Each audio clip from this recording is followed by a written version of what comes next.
जी कोई एक व्यक्ति इम्पोर्टेंट नहीं है, जी बिल्कुल। सामूहिक काम है। हम्म। तो व्यक्ति का ट्रांसपेरेंट होना कि जो भी काम वो कर रहा है, खास करके जहाँ पैसे का लेन देन हो, तो एक छोटा सा ग्रुप होता है उसके आसपास जो मॉनिटर करते रहता है, देखते रहता है कि क्या हो रहा है, कैसे हो रहा है, और जरूरत पड़े तो जो सब ग्रुप है, मतलब जो टोटल पॉपुलेशन है, उसको भी उसके सामने रख दिया जाता है। ऑडिट जिसको कह सकते हैं कि लोकल ऑडिट अपने आप में होता चला जाए, ये बहुत जरूरी है। आज की दुनिया में पैसा इतना इंपॉर्टेंट हो गया है कि किसी के हाथ में थोड़ा सा भी पैसा अनअकाउंटेड हो जाता है जिसका उसको ट्रांसपेरेंसी दिखाना नहीं है, तो मन में उसके थोड़ी बेईमानी आ जाती है, और नहीं भी आती है तो पब्लिक के मन में रहता है कि शायद वो बेईमानी कर रहा होगा। तो पहला तो एक सबसे इम्पोर्टेंट मुझे यही दिखाया है कि किस तरह से ऑर्गेनाइजेशनल काम को ट्रांसपेरेंट रखा जाए, ताकि सब लोगों को मालूम हो कि कहाँ क्या हो रहा है। अगर कोई फाइनेंशियल ट्रांजैक्शन है तो कहाँ से आ रहा है, कहाँ खर्च किया जा रहा है, और जो लोग भी इन्वॉल्व हैं, स्टेक होल्डर्स, सब भागीदार हैं। कोई ये नहीं कह देता है कि अभी जैसे गांव का सरपंच है, सरपंच के पास कुछ पैसा आया, सरपंच अपनी मर्जी से खर्च कर रहा है, ऐसा नहीं। गांव के लोग इन्वॉल्व होकर डिसाइड करते हैं सरपंच के साथ कि ओके, इतना पैसा आया है, ये काम हमको ज्यादा प्रायोरिटी लग रहा है, हम सब मिलके उसको। तो डिसीजन, सुपरविजन, इम्प्लीमेंटेशन तक सहभागिता, ये एक छोटा पॉइंट मेरे तरफ से है। इस पे कोई अगर डिस्कस करना चाहे तो कर ले, नहीं तो फिर अगले पॉइंट पे हम लोग लेंगे। नहीं, ये जो पैसे की ट्रांसपेरेंसी है, ये पैसे की ट्रांसपेरेंसी की जो बात है, अब अगर हम कॉर्पोरेटिव मॉडल में बात करते हैं, हम एक कॉरपोरेशन मॉडल में बात करते हैं, और हम एक जो बात करते हैं एक एमएससी एमएसएमई मॉडल में, तो तीनों में पैटर्न अलग अलग है। अभी हम थोड़ी देर के लिए बात करते हैं नॉन प्रॉफिट और कॉर्पोरेटिव मॉडल में। तो वहां पर ये कैसे सुनिश्चित हो, ये मेरा प्रश्न है।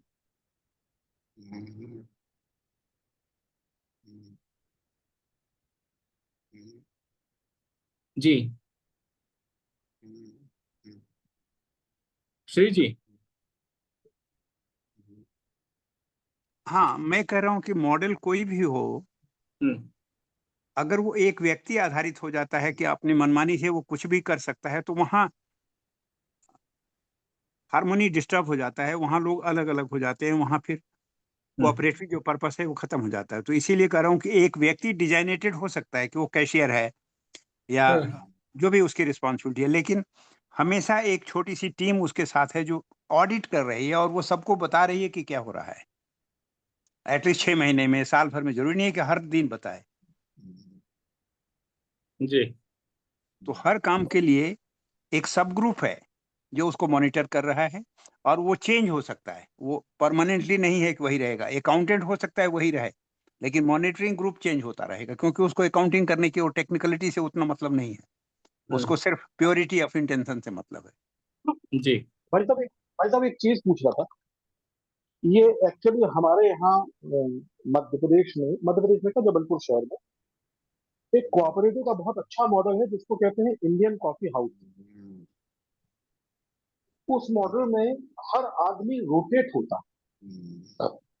आज अगर गल्ले पे कोई बैठा है तो अगले दिन कोई दूसरा होगा, उसके दूसरे दिन कोई दूसरा होगा। और जो वेटर से लेके जो कुक तक है वो सब आपस में चलते रहते हैं। तो अगर ये गांव की व्यवस्था है तो गांव में हम कोई बहुत टेक्निकल बिजनेस नहीं कर रहे। तो अगर हम छोटे छोटे बिजनेस कर रहे हैं तो क्या ये व्यवस्था लागू हो सकती है? आज कोई दूध निकाल ले, कल कोई दही बना ले। ये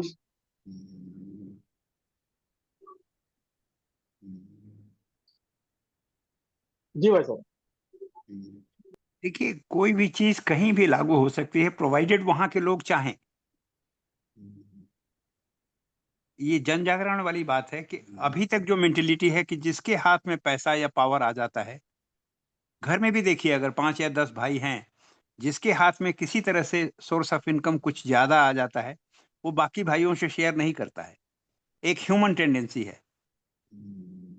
इसी को पार करना बहुत जरूरी है कि एक बड़े समाज में हम कैसे कलेक्टिव जिंदगी जीना शुरू करें। और यहाँ पे ही एजुकेशन का इंपॉर्टेंस आ जाता है कि सबको पता है अगर अकेले अकेले में कट ऑफ होकर जिंदगी जी रहा हूं तो हर परेशानी में मुझे अकेले झेलना पड़ेगा। और जब हम कलेक्टिव जीते हैं तो कोई परेशानी ही नहीं है। जैसे उदाहरण के तौर पे दे रहा हूं कि गांव के लोग जैसे हैं वैसे हैं, और मैं सरपंच हो गया और मेरे पास लाखों लाखों का रोज आना जाना है। मेरी सिक्योरिटी ही अपने आप इतनी चैलेंजिंग हो जाएगी कि मैं रात को नींद भी नहीं आएगी।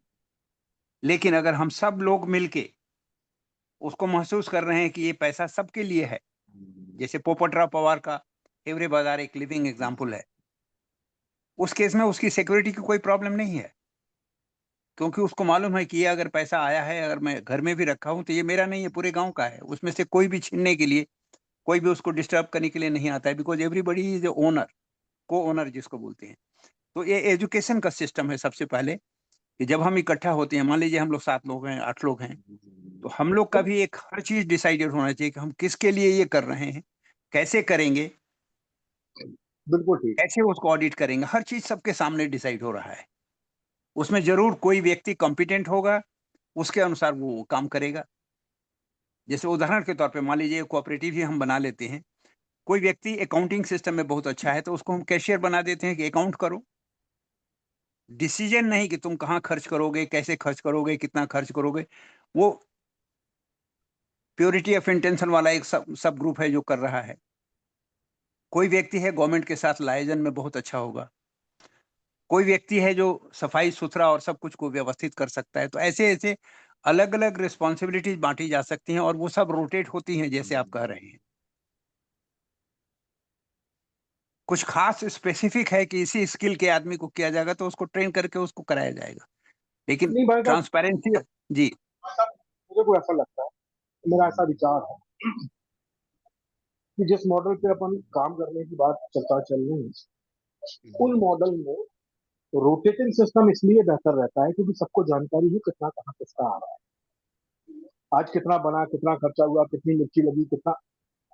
हर आदमी को उस फील्ड की जानकारी है, हर डिपार्टमेंट की जानकारी है। कुछ छुपा नहीं है तो चोरी होगी कहीं से। एक्चुअली छुपाने की व्यवस्था खत्म करना पड़ेगी। बिल्कुल सही कह रहे हैं आप, उसको रोटेशन कह लीजिए, या पूरी टीम में सब लोग एक दूसरे के कैपेबिलिटी को सीख रहे हैं, और किसी को भी कि अगर वो नहीं रहे तो काम नहीं रुके, दूसरा आदमी उसको करने की पोजीशन में है। तो सबके स्किल को बारी बारी से डेवलप किया जा रहा है कि किसी के नहीं रहने से काम का नुकसान ना हो। तो इसको रोटेशन से भी बेहतर कर सकते हैं कि सबके कॉम्पिटेंस को हम धीरे धीरे अपग्रेड करते जा रहे हैं कि किसी के बदले में कोई भी कर सकता है। जी। अगर कोई व्यक्ति इनएफिशिएंट पाया जा रहा है तो उसको ओवरनाइट रिप्लेस किया जा सकता है कि तुमको ये काम अब नहीं करना है, चलो ये काम करो। जी जी। हमारे बीच में अन्य साथी भी हैं, तो मैं आग्रह करूंगा कि राजीव पटवर्धन जी हैं, वो थोड़ा सा एक परिचय दें और जो आज का विषय है उस पर अपनी बात रखें। राजीव पटवर्धन जी, पहली बार शायद आप जुड़ रहे हैं, थोड़ा सा एक परिचय हो जाए और जो आज का हमारा विषय है उस पर थोड़ी चर्चा मैं आपके माध्यम से करना चाहूंगा। जी राजीव जी, अपने को अनम्यूट करिए और जी जी गुड़िया, जी। हेलो। हाँ, आपकी आवाज आ रही है। आ रही है। नमस्कार मित्रों, मेरा नाम राजीव पटवर्धन है, मैं बिहार औरंगाबाद से हूँ जी और अभी अभी आपके चैट से जुड़ा हूँ जूम पे। तो विषय तो मैंने पढ़ा था, लेकिन उस पे क्या चर्चा हुई ये मैं नहीं जानता।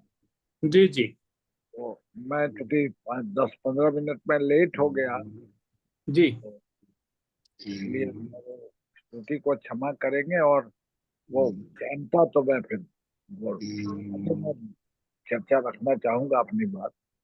जी एक बात मेरे समझ में आई कि जो साथी जिस फील्ड में इनएफिशिएंट हो रहे हैं या उस काम को सफलतापूर्वक नहीं नहीं राजीव जी, पहले आप अपना थोड़ा परिचय देते हैं सभी को, और फिर इसके बाद मैं हम ये मैं चर्चा के विषय मैं से जोड़ एक देंगे। सामाजिक कार्यकर्ता हूँ। वैसे जी तो मैं 74, मेरी पृष्ठभूमि 74 के आंदोलन की है। जी जी जी। और उस 74 जमाने का में जेपी जेल। आंदोलन, जेपी आंदोलन। जी जी। जी जी उसमें जेल वगैरह सब रहा। मैं जी सामाजिक जीवन से जुड़ा रहा। जी और जो मौजूदा संसदीय राजनीति का जो हाल था उससे थोड़ा मन खिन्न हो गया, और सामाजिक रचनात्मक कामों से अपने को जोड़ा। तो मैंने अपने जिले में करीब 1200 के लगभग स्वयं सहायता समूह बनाए थे, जी और काफी अच्छा काम चल रहा था। लेकिन फिर मुझे ये लगा कि जो नीतियां हैं सरकार की वो अ, गरीबों के पक्ष में नहीं। जी जी बैंकिंग व्यवस्था से वीकर सेक्शन का कभी कल्याण नहीं हो सकता है।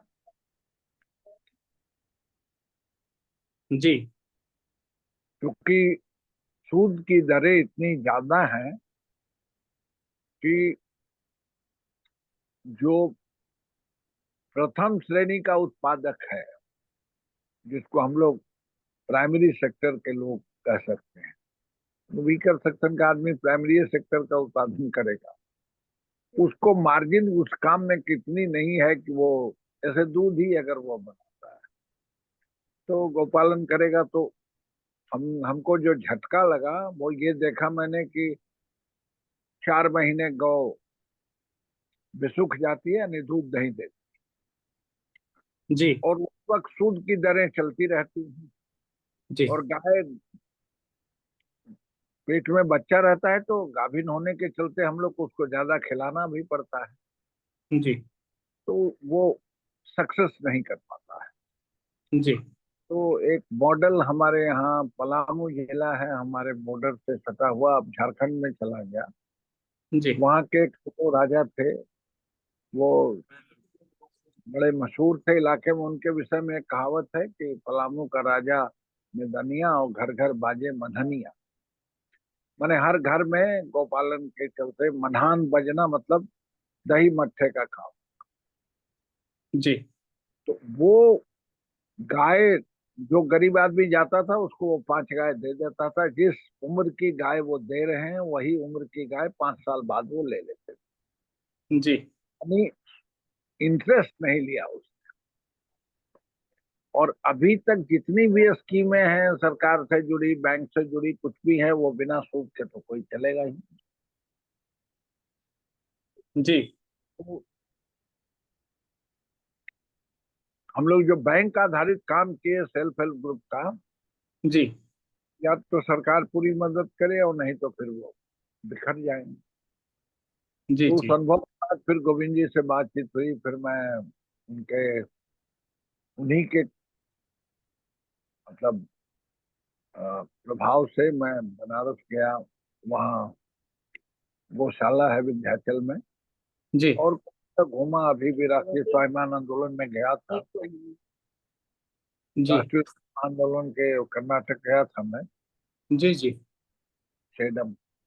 जी जी तो हम लोग उसी फील्ड में कुछ काम करना चाहते हैं, और उसी में जो हमारी छोटी मोटी भूमिका हो, जी उम्र भी हो जी गई हो।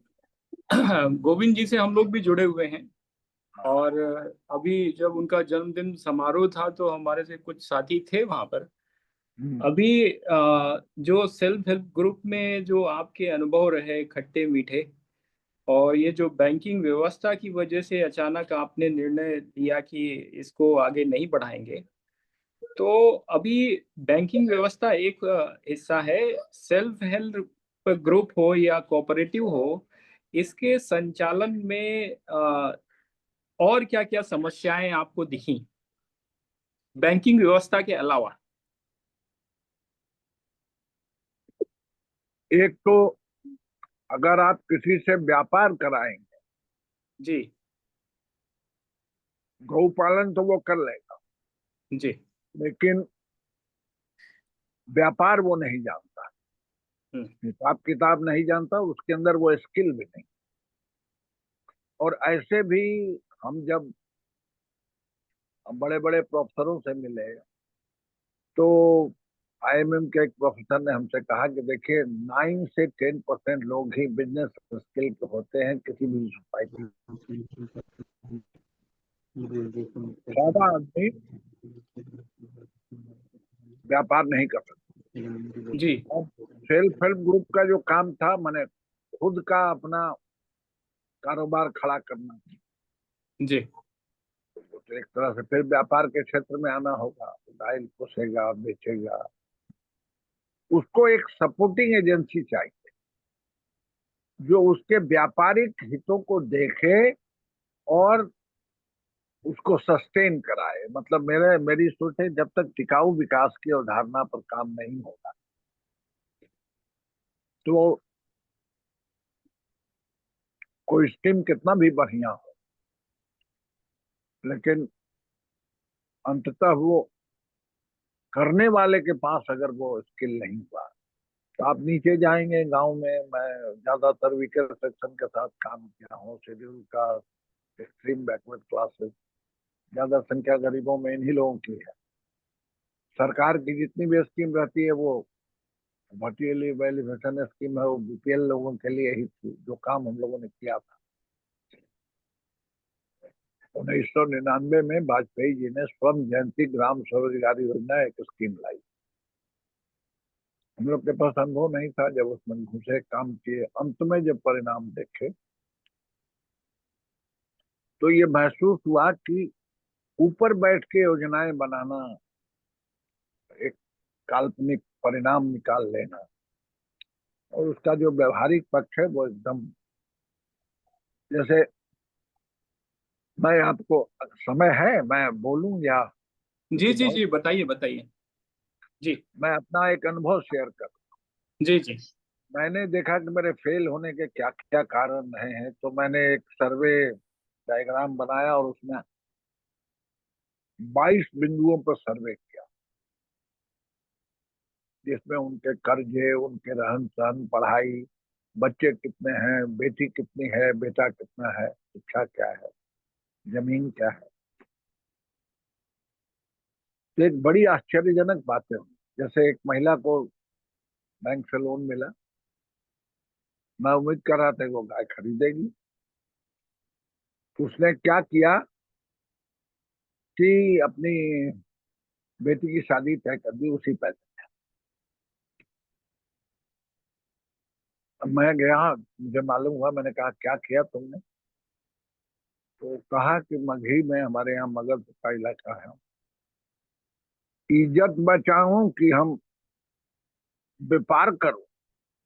बात समझे आप?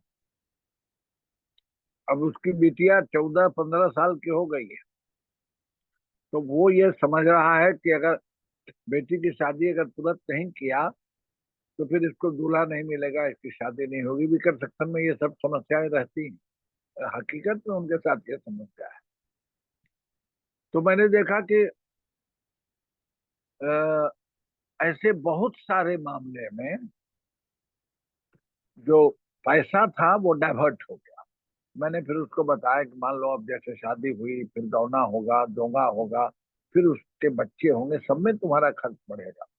का जो हो, और घबरा गया मामला। तब जी मुझे लगा कि दूसरे लोग वहीं कर पा रहे हैं, ये नहीं कर पाया, तो उसके फीलिंग में अंतर था। जी यानी व्यापार की समझ और व्यापार करने का तरीका सामान्य तौर पर सबके पास नहीं। उसको पेशेंस चाहिए, उसको बहुत असुविधाओं में जीने की कला भी चाहिए। तो सोचा आसानी से पैसा मिल गया, वीकर सेक्शन था, शेड्यूल कास्ट अपना जाकर कर लिया गया। या इस तरह के डाइवर्सन के बहुत सारे केस हम लोग के, 1,000 10,000 महिलाओं का समूह था, तो ये सब दिक्कतें आई। लेकिन फिर मुझे ये लगा कि जो असली मामला, अंत में मैं निचोड़ पे ये पहुंचा कि अगर देसी गाय हो, क्योंकि बहुत सारे समूह इसलिए बर्बाद हो गए कि गाय अंग्रेजी थी, वो बीमार पड़ती थी, डॉक्टर का घर बहुत दूर था, हॉस्पिटल दूर था, डॉक्टर के आते आते गाय चल। तो ट्रेनिंग लगवाया, टीका भी लगा दिया, 5 जो टीके पड़ते हैं, लेकिन उसके बाद भी बीमारी को तो कोई रोक नहीं सकता है ना, अपरिहार्य रूप से आई और वो संभाल नहीं पाए। देसी गाय में बीमारियां एकदम नहीं है। दूध कम है। तो मैं डॉक्टर हितेश जानी से मिला, वहां भी गया था आज से कुछ दिन पहले।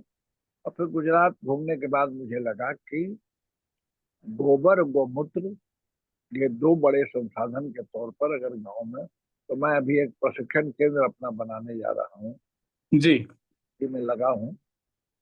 और मैं चाहता हूँ कि पहले लोगों को प्रशिक्षित किया जाए, जी और जी बिल्कुल सही। वो प्रशिक्षण के उपरांत खुद उनके अंदर जब कोई रहत पैदा हो, वो हाथ पांव मारे और उस वक्त कोई सहयोग करने वाला मिले। तो अभी तक भारत में जो गौशाला की अवधारणा है, वो एक एक गौशाला है, 1000 गाय है, 500 गाय है, 400 गाय है। ये अवधारणाएं से मैं सहमत नहीं। मैं चाहता जी हूं कि जब ब्लॉक है, तो उस ब्लॉक में 1000 आदमी के पास 5-5 गाय हो, तो 5000 की गौशाला हो। जी एक केंद्रीय प्रबंधन, उसके बिक्री और सब चीजों का देखरेख करने के लिए एक ग्रुप होना चाहिए। लेकिन पहले ये 1000 लोग मिले तो उनका प्रशिक्षण हो, वो शराब नहीं पीने वाले हों, उनके पास थोड़ी सी जमीन हो जिससे वो हरा चारा पैदा कर सके, और भी कई तरह के मानक हैं। तो मैंने सोचा कि नहीं, पहले सबसे काम है कि पहले प्रशिक्षण दूं, और गोबर गोमूत्र सब जो ये उससे एक साथ, उसके मल्टी साइड इफेक्ट ये है कि आप पर्यावरण को भी ठीक करेंगे, खेती में भी चेंज आने लगेगा, और जो जिसको हम लोग कहते हैं जैविक कृषि, वो वास्तविक जी तौर पर होने लगे। तो एक हमारे पास कुछ थोड़ी सी जमीन थी, मैंने सोचा कि यहीं सब कुछ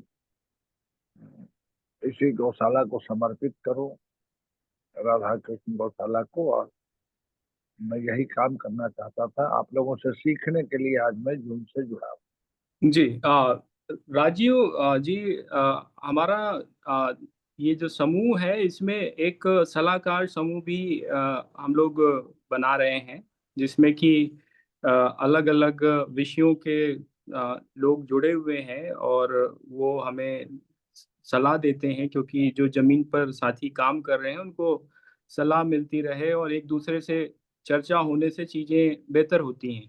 प्रशिक्षण केंद्र जैसा आप बना रहे हैं वो तो आवश्यकता है ही, लेकिन जो प्रारंभिक स्तर की जो मदद होती है वो फोन और ऑनलाइन ही सलाह के माध्यम से हो जाए, और जो हाँ, बने हुए नेटवर्क हैं, जो बने हुए हमारे सफल मॉडल हैं उनके माध्यम से हो जाए, तो वो भी प्रयास चल रहा है। तो नहीं नहीं, जी जी हम सबकी मदद लेना चाहते हैं, हम प्रशिक्षण, हम ये चाहते हैं कि मेरी मूल अवधारणा है कि गौ सेवा आंदोलन हो, वो एक एक बड़े बड़े फार्म हाउस या 5000, 4000, 2000 की बड़ी बड़ी गायें किसी के पास हो, वो उससे ज्यादा व्यापक है जी। कि एक ब्लॉक में 1000, 2000 गौपालक हो जाएं जिनके हम्म। पास गाय है। तो वो ज्यादा बढ़िया मॉडल होगा। कहीं एक बड़े मॉडल खड़ा करने से, दिखाने के लिए, उससे बढ़िया है। जैसे हम भी चाहते हैं, तो हम 5 गाय का ट्रेनिंग सेंटर खड़ा करेंगे, जी जी क्योंकि मेरी समझ है कि 5-7 गाय ही एक किसान रख पाएगा, इससे ज्यादा संख्या बढ़ाएगा तो उसको दिक्कत आएगी, उसके बिल्कुल साथ बिल्कुल प्रॉब्लम आएगा, ये आएगा। बिल्कुल। और जो चारागाह थे वो सब जी खत्म। जी जमींदारी प्रथा अंग्रेजों के जमाने में जो जी चारा थे वो सब समाप्त कर दिए गए। और जी पिछले दिनों, और अब तो बिहार में बहुत 20-30 साल से तो कांग्रेस नहीं है, कांग्रेस विरोधी लोग ही सत्ता में है, लेकिन किसी के प्रायोरिटी में ये सब चीजें नहीं। जी राजीव जी, आप अपना नंबर सभी को बता दीजिए कि जो आपके अनुभवों से थोड़ा सा आपसे सहयोग और मार्गदर्शन लेना चाहें तो वो आपसे जुड़ सकें। मैं मार्गदर्शन में कहाँ से सफल होऊंगा, लेकिन हाँ, मेरे पास असफलता की बहुत सी कहानी। जी जी, वो भी एक अनुभव जो होगा असफलता जिससे लोग असफलता और गलत करने से पहले ही रुक जाएंगे। जी अब मैं प्रशिक्षण के कार्य में लगा हूँ। जी आप जी पहले अपना परिचय बताएं श्रीमान। जी जी, मेरा नाम अभिषेक है और हम सभी मिलकर ये नेतृत्वशाला प्रोग्राम चला रहे हैं, जिसमें जी। अभी तक देश के लगभग 78 ब्लॉक में हम लोगों ने कुछ कुछ साथियों के साथ मिलकर कुछ कार्यक्रम शुरू किया हुआ है और सभी अपने अपने क्षेत्रों में काम कर रहे हैं। तो ये अपने अनुभव बांटने का और साथ ही साथ कुछ नए साथियों के अनुभव सुनने का एक माध्यम है, जिसको रोज रात अभिषेक जी, आप 8:15 बजे से किया रहते जाता है। कहाँ? जी अभिषेक जी, आप रहते कहाँ हैं? जी, मैं दिल्ली और कानपुर दोनों जगह रहता हूँ। आ, जी मेरा जो जिला है वो जीटी रोड पे है। अच्छा, मेरा भी थाना जीटी रोड पर है। कानपुर से आप चलेंगे इलाहाबाद बनारस होते हुए जी आगे के रास्ते से धनबाद की तरफ जाएंगे तो डेहरी ऑन के बाद औरंगाबाद पड़ता है। हाँ जी जी जी, मैं मालूम है, वहाँ पे कुछ लोग हैं जानने और वाले। रेलवे ट्रैक भी हमारे बगल में है। जी जी Ludhiana Narayan road railway station है। ग्रैंडकोट जो रेलवे लाइन है गया टू मुगल जी सराय, जी जी उस पे स्टेशन है हमारा। शहर में भी घर है और गांव में भी घर है। जी वैसे मेरा नंबर है 82 जी 520 520 61694। 61694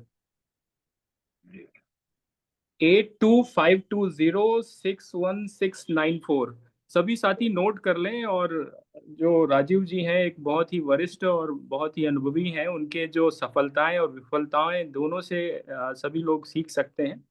नंबर आपको उपलब्ध करा दिया गया है। और हम इसमें एक और आपसे अनुरोध करेंगे कि सेल्फ हेल्प ग्रुप पे अभी हमारा कोई कार्यक्रम नहीं हुआ है। हमने नहीं, उसमें एफपीओ। एक चीज, एक मिनट खाली रोक दूं मैं। जी देखिए, वीकर सेक्शन के बीच में जी थोड़ी पर आश्रित होना एक बड़ी समस्या है आज भी। जी और मैं इससे जुड़ा था। अभी जो बांग्लादेश में प्राइम मिनिस्टर हैं मोहम्मद यूनुस, जी इन्होंने इनको उसी वक्त उनको पुरस्कार मिला था, जी जी, नोबेल प्राइज। ग्रामीण बैंक। इस हाँ, ग्रामीण बैंक के चेयरमैन के हैसियत से। और सेल्फ जी हेल्प ग्रुप का मॉडल वही स्टार्ट वहीं किया था उन्होंने। जी जी तो शहरों में अगर ट्रेड कोई कर लेता है, तो मान लीजिए सब्जी कोई ले रहा है, जी तो सब्जी 10 रुपए आलू लेगा हाँ और वो 15 का बेच लेगा। दिन हम्म भर में 50 किलो बेच देगा, तो उसको एक अच्छी खासी आमदनी हो जाए। हम्म गांव में मजदूरी करने पर अभी 300, 350, 350 रुपये उसको मिलते हैं। जी तो ज्ञानी अगर वो उसको 25 दिन भी काम मिला तो 7,500 रुपया वो कमा लेता है। जी अगर पति पत्नी है, घर में 2-3 कमाने वाले हैं, तो 15-20 हजार रुपये वो कमा ले रहा है। जी अगर उसको रोजगार में आप लाएंगे तो उसको ना पैसा तो कम से कम आना ही चाहिए कि 15-20 हजार उसके हो जाए। जी वो इस रोजगार के चक्कर में वो 5 हजार भी नहीं कमाता है और बैंक उसको चक्रवृद्धि ब्याज में लपेट लेता है। तो जी मैंने शुरुआत किया था व्यापार, और इस पॉइंट से नहीं, मैं चला था कि मुझे सूदखोरी के विरुद्ध काम। जी और उस वक्त मैं, क्योंकि सारे धर्मों में मुझे सिर्फ इस्लाम ही एक धर्म लगता था जो कहता है कि सूद हराम है।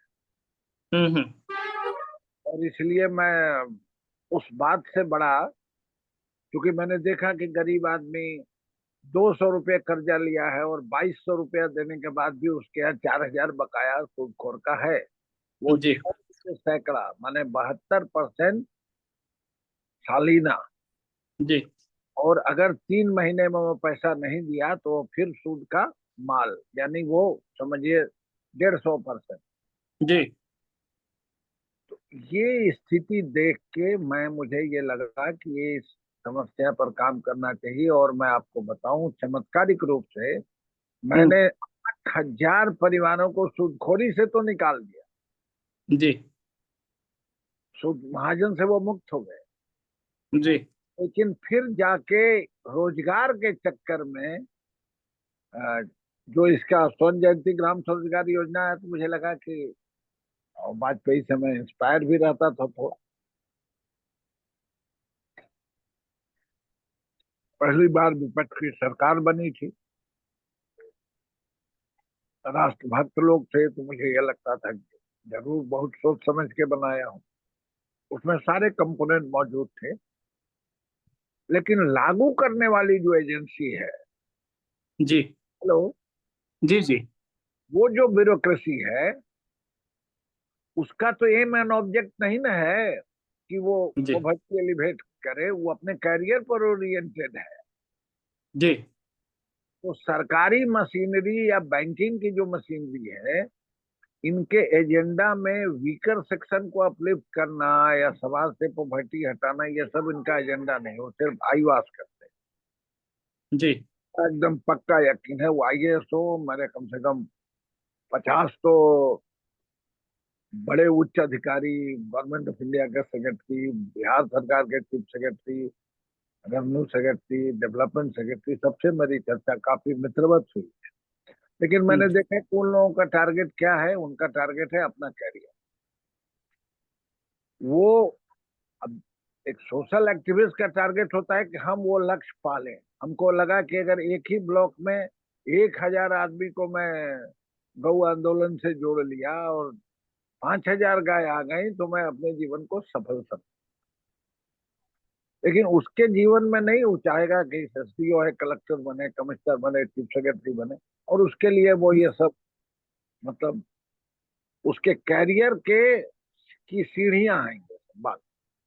जी चाहे बैंक का आदमी हो या कोई सरकार का कोई भी कर्मचारी हो। इसलिए मैं सरकार से एकदम, मुझे एकदम मेरे कंसेप्ट में बैठ गया है कि सरकार रूपी संस्था भारत में, क्योंकि वो कितना भी बढ़िया काम कर दे, उसको जो लागू करने वाली एजेंसी है उसका कमिटमेंट नहीं है। उसका कमिटमेंट है ऐश में रहना, पैसा कमाना, बाकी चीज उसमें कुछ जो इक्के दुक्के ईमानदार लोग मिलते हैं, ऐसा नहीं, लेकिन ज्यादातर संख्या उसमें गड़बड़ है, या कम से कम ऐसे लोगों की जरूर है जिनको प्राथमिकता दे। जी हेलो, हेलो, जी जी हेलो, जी जी आवाज आ रही है आपकी। हाँ, जी कोई कुछ ज्यादा तो नहीं बोल रहा हूँ, किसी का नहीं नहीं समय नहीं ना। अभी आज का जो कार्यक्रम का विषय है वो है दायित्व जवाबदेही। और जो ये विषय केंद्रित है वो सोसाइटी और कोऑपरेटिव सोसाइटी पर ज्यादा फोकस्ड है। तो अभी इस विषय में कुछ आप बात रखना चाहेंगे? देखिए, सहकारिता, सेल्फ हेल्प ग्रुप भी वो तो एक तरह का सहकारी समिति थी, 10, 11, 12, 15 लोगों जी की। जी जी जी जी लेकिन उसके जो चेक एंड बैलेंस होने चाहिए, वो कोई भी सरकारी एजेंसी का अपने सारे मेंबरों के साथ 15 दिन या मैक्सिमम 1 महीने के अंदर सारा हिसाब किताब साफ होना चाहिए, तब तो सुविधाजनक ढंग से बातें होंगी। और नहीं तो नेतृत्व करता गड़बड़ कर सकता है। इसलिए मैं इस समूह के काम से, मैं 12 लोगों 15 लोगों के कोऑपरेटिव से मैंने ये सीखा है कि अगर हिसाब सही सही हुआ है, मतलब हम लोग तो हफ्ते में हिसाब करते थे, 1 महीने तक भी अगर हिसाब हो जाता है, प्रॉफिट लॉस निकल जाता है, तो ये बहुत जबरदस्त चीज है। क्योंकि इसी सहकार के भाव से मैंने 8,000 गरीब परिवारों को सूदखोरी से निकाला। बाद में रोजगार के चक्कर में मैं फंसा और डूब गया।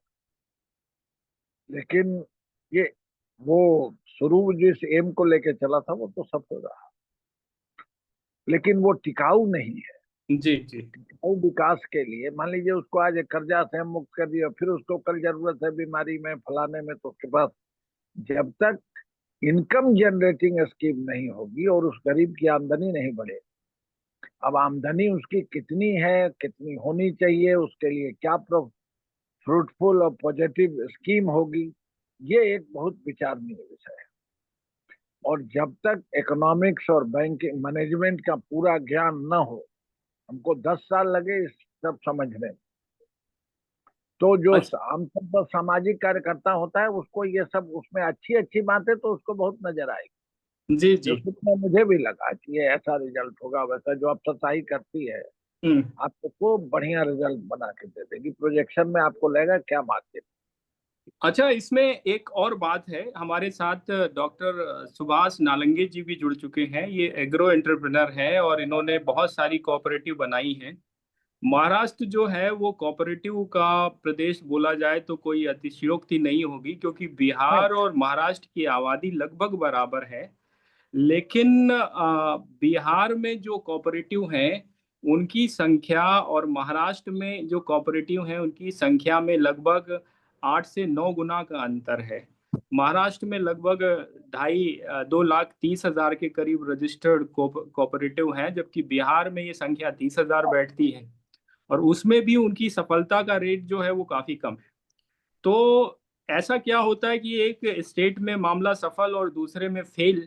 तो ये कारण जो हैं, ये कारण जब तक समझ में नहीं आएंगे तब तक उन पर काम नहीं किया जा सकता है। वैसे तो गवर्नमेंट भी इसमें सोच रही होगी और बड़ी संस्थाएं भी सोच रही होंगी। आपको क्या लगता है कि क्या ऐसा है कि चीजें यहाँ नहीं चल पाती और वहां चल जाती हैं? देखिए उसका एक सबसे बड़ा कारण है कि बिहार में कोऑपरेटिव के जो जनक थे, जी जिनको बिहार में सहकारी आंदोलन का एक तरह से और 52 के जमाने में मंत्री भी थे और गांधीवादी थे और हाजीपुर में बहुत काम किया। जी बिहार में जो भी कोऑपरेटिव के प्रशिक्षण केंद्र हैं उन्हीं के नाम पे रहते हैं। जी लेकिन मैंने फिर कहा कि जैसे ही सरकार सहकार से जुड़ जाती हम्म।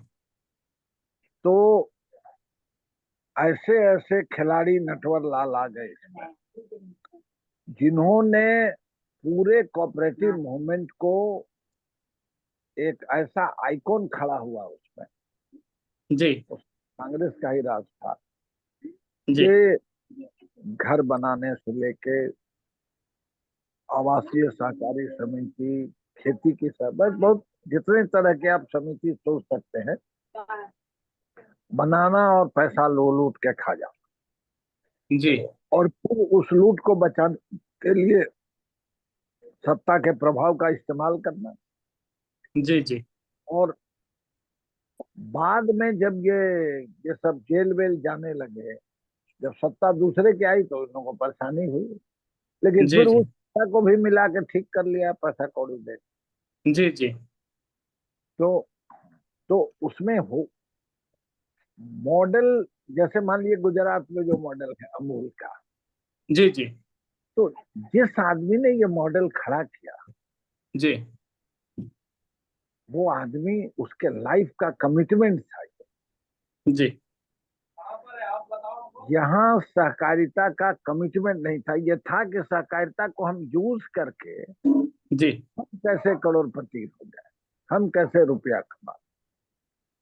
जी तो अपने आप के समाज के सहकार, समाज के बदलाव का एक बड़ा हथियार है ये। जी इसको जगह बिहार में अपनी तरक्की और राजनीति करते हुए आर्थिक स्वतंत्रता के साथ, मान लीजिए आप एमएलए नहीं है तो आपके पास पैसे की आमदनी घट जाएगी, जी लेकिन आप किसी कोऑपरेटिव बैंक के डायरेक्टर हैं तो आप रुपया कमा रहे हैं, चेयरमैन है तो पैसा ला रहे हैं। तो जी आप पूरे स्थिति में भी धन आधारित राजनीति में अपने आप को टिकाए रखते हैं। जी बिहार का कोऑपरेटिव मूवमेंट इसी का एक बहुत बड़ा रोल मॉडल हो गया। जी महाराष्ट्र की सारी बातें मैं नहीं जानता, लेकिन शुरुआत में 52 से 55 तक, जी कमोबेश 60-62 तक जी कांग्रेस का ही राज था, लेकिन वो लोग आजादी के मूल्यों से निकले थे, तो वो उनको एक नैतिक दबाव रहता था, वो वैसे गड़बड़ नहीं कर पाता। और उसके बाद तो खुली छूट हो गई, तो यहाँ रोल ही मॉडल बन गया। जैसे मैं आपको बता रहा हूँ, हमारे जिले में 300 किसानों के बने, हर पंचायत में एक पैक्स है, पैक्स उसको कहते हैं। जी अब वो किसान का धान क्यों डिलीट करते हो? हाँ, जी जी जी बोलिए। पैक्स जो है वो जी हर पंचायत में बिहार में एक पैक्स होता है जो कोऑपरेटिव का प्रबंधन देखता है। जी उसमें चुनाव उनाव होते हैं बड़ा, और एक एक चुनाव में 20-20, 25-25 लाख रुपए सब खर्च करते हैं, वो फिर बाद में जाके कमा लेते हैं। जी वो इनोवेटिव नहीं है। उस सब लोग सरकार का धान, सरकारी रेट है मान लीजिए 2200 रुपए धान खरीदना है, तो किसान से 1900 रुपए खरीदेगा, 300 मारेगा। हम्म और बिहार के हर पंचायत में कोई जाके घूम ले, हम्म महाराष्ट्र के जो एक्सपर्ट पर्सन्स हैं, वो अगर उनको कहिएगा कि बिहार के किसी भी गांव में उतरे और कोऑपरेटिव का हाल पूछे, खास तौर से मैं मगध के इलाके में, शाहाबाद के इलाके में, ये दो बड़ी कमिश्नरियां हैं, जी फिर मुजफ्फरपुर के इलाके में, जी तो आप आश्चर्य करें, हर गांव से आपको रिपोर्ट मिल जाएगी कि कोऑपरेटिव वाला क्या कर रहा है। जी तो एक चीज जो एक की अवधारणा ही समाज में ऐसी हो गई है कि ये सड़े गले लोग हैं, ये बेहतर काम कर ही नहीं सकते, और उसमें सिर्फ वही सब सारे लोग आ गए। अब एक एक टैक्स के चुनाव में 25 लाख रुपए हमारे जिले में ही खर्च करते हैं। जी जी व्यापार मंडल है उसमें खर्च करते हैं, कोऑपरेटिव बैंक के चेयरमैन के चुनाव में 5 करोड़ रुपए खर्च करता है। तो कहीं से तो निकालता होगा, मैं उसमें इन्वॉल्व नहीं हूँ, लेकिन मुझे ये समाज में रहने के चलते सूचनाएं मिलती हैं। तो बिहार में कोऑपरेटिव का जो संचालित मॉडल अभी तक है वो सरकार के, अगर इसको तोड़ना है तो सहकार पर आधारित, अगर ठीक है सहकार जी पर आधारित और रोल मॉडल पहले खड़ा करना होगा कि लोगों का भरोसा हो सके। नहीं तो मैं जब सेल्फ हेल्प ग्रुप बनाया था, मैं जाता था तो वो यही कहते थे लोग कि ये पैसा ले रहे हैं, जमा करा रहे हैं, लेके भाग जाएंगे। तो हम लोगों ने, सब साथियों ने मिलकर कहा कि इसका उपाय क्या होगा। तो हम लोगों जी ने तय किया कि साथ जो भी पैसा जमा करेगा उन्हीं के कोषाध्यक्ष के पास अब राजीव जी, मैं आमंत्रित करूंगा सुभाष जी को, जो इस सिक्के का दूसरा पहलू बताएंगे। महाराष्ट्र में ये क्यों सफल है और कैसे सफल है, या उसमें अभी भी क्या क्या कमियां हैं महाराष्ट्र के कोऑपरेटिव मॉडल में और सेल्फ हेल्प मॉडल में। जी, मैं आग्रह करता हूं डॉक्टर सुभाष जी आए और इस बड़ी विषय पे बड़ी अपनी बात रखें। बड़ी कृपा। नमस्कार नमस्कार नमस्कार नमस्कार। नमस्कार। मैं अभी थोड़ा जर्नी में हूँ, कभी जी आवाज ब्रेक हो गया तो समझ जाना जी जी कोई बात कि मैं बॉम्बे से आ रहा हूँ, मेरे गांव जी जी अहिल्यानगर पूना के पास हूँ। जी जी मैं इंडोनेशिया गया था कोऑपरेटिव जी को मदद करने के लिए। जी जी कोऑपरेटिव कैसी होना, राजू जी ने बताया। कोऑपरेटिव, पहली कोऑपरेटिव अलग है, अभी कोऑपरेटिव की व्याख्या करेंगे ना तो अलग अलग हो जाती। जैसा कोऑपरेटिव में मैंने जो कोऑपरेटिव तैयार की है जलगांव में, उसमें मैंने पैसा ही नहीं रखा, अभिषेक जी, जी जी और पूरे महाराष्ट्र की कोऑपरेटिव है। जी और भारत देश को जिसने कोऑपरेटिव का सपना दिखाया था जी उनका नाम मैंने दे दिया, डॉक्टर पंजाबराव देशमुख, सहकार महर्षि जी डॉक्टर पंजाबराव देशमुख, उत्पादन यानी प्रोड्यूस और मार्केटिंग कोऑपरेटिव सोसाइटी। हम्म। जो कोऑपरेटिव में राजू जी ने जो बताया ना कि इलेक्शन होते 5 लाख रुपए खर्चा करते, ये करते वो करते, वो बराबर है, उनका कहना बराबर है। पर लेकिन मैंने वो सामने देख के इसमें कोऑपरेटिव में पैसा ही नहीं रखा। तो जी आज मेरा 50 लोगों का ग्रुप है, 10 लोग यूपी के हैं और 40 लोग महाराष्ट्र के हैं, जी 36 जिले के। जी मेरा मॉडल ये है, मैंने पहला 2 साल संगठन किया। संगठन में जो लोग अच्छे हैं, त्यागी जी है, दूसरे के लिए कुछ करना चाहते हैं, खुद के लिए उनकी कोई जरूरत नहीं है, और सामने वाला किसान, सामने वाली व्यक्ति, सामने वाला ब्लॉक, जिला डेवलप होना चाहिए, ऐसे मैंने 50 लोग सिलेक्ट किए। जी मैं 50 लोगों को पूछा कि आप कोई भी इसमें चेयरमैन बन जाओ और हम जैसा गाइडलाइन देंगे वैसा ये कोऑपरेटिव में काम करो। सर, मैंने ये कोऑपरेटिव में 10 मॉडल ग्रामीण इलाके से जुड़े हुए, ब्लॉक, गांव, छोटा गांव, बड़ा जिला, वीआईपी जिला, मेट्रो सिटी वाला जिला, ऐसे लोगों को मैंने जुड़वाए हैं। और ऐसे उद्योग और मार्केटिंग और उत्पादन, ये दोनों ये संगठन में मैं एक मॉडल में ला रहा हूं। राजू जी ने बोला मॉडल कोऑपरेटिव का अच्छा होना चाहिए, तो ये एक मेरा नया मॉडल है।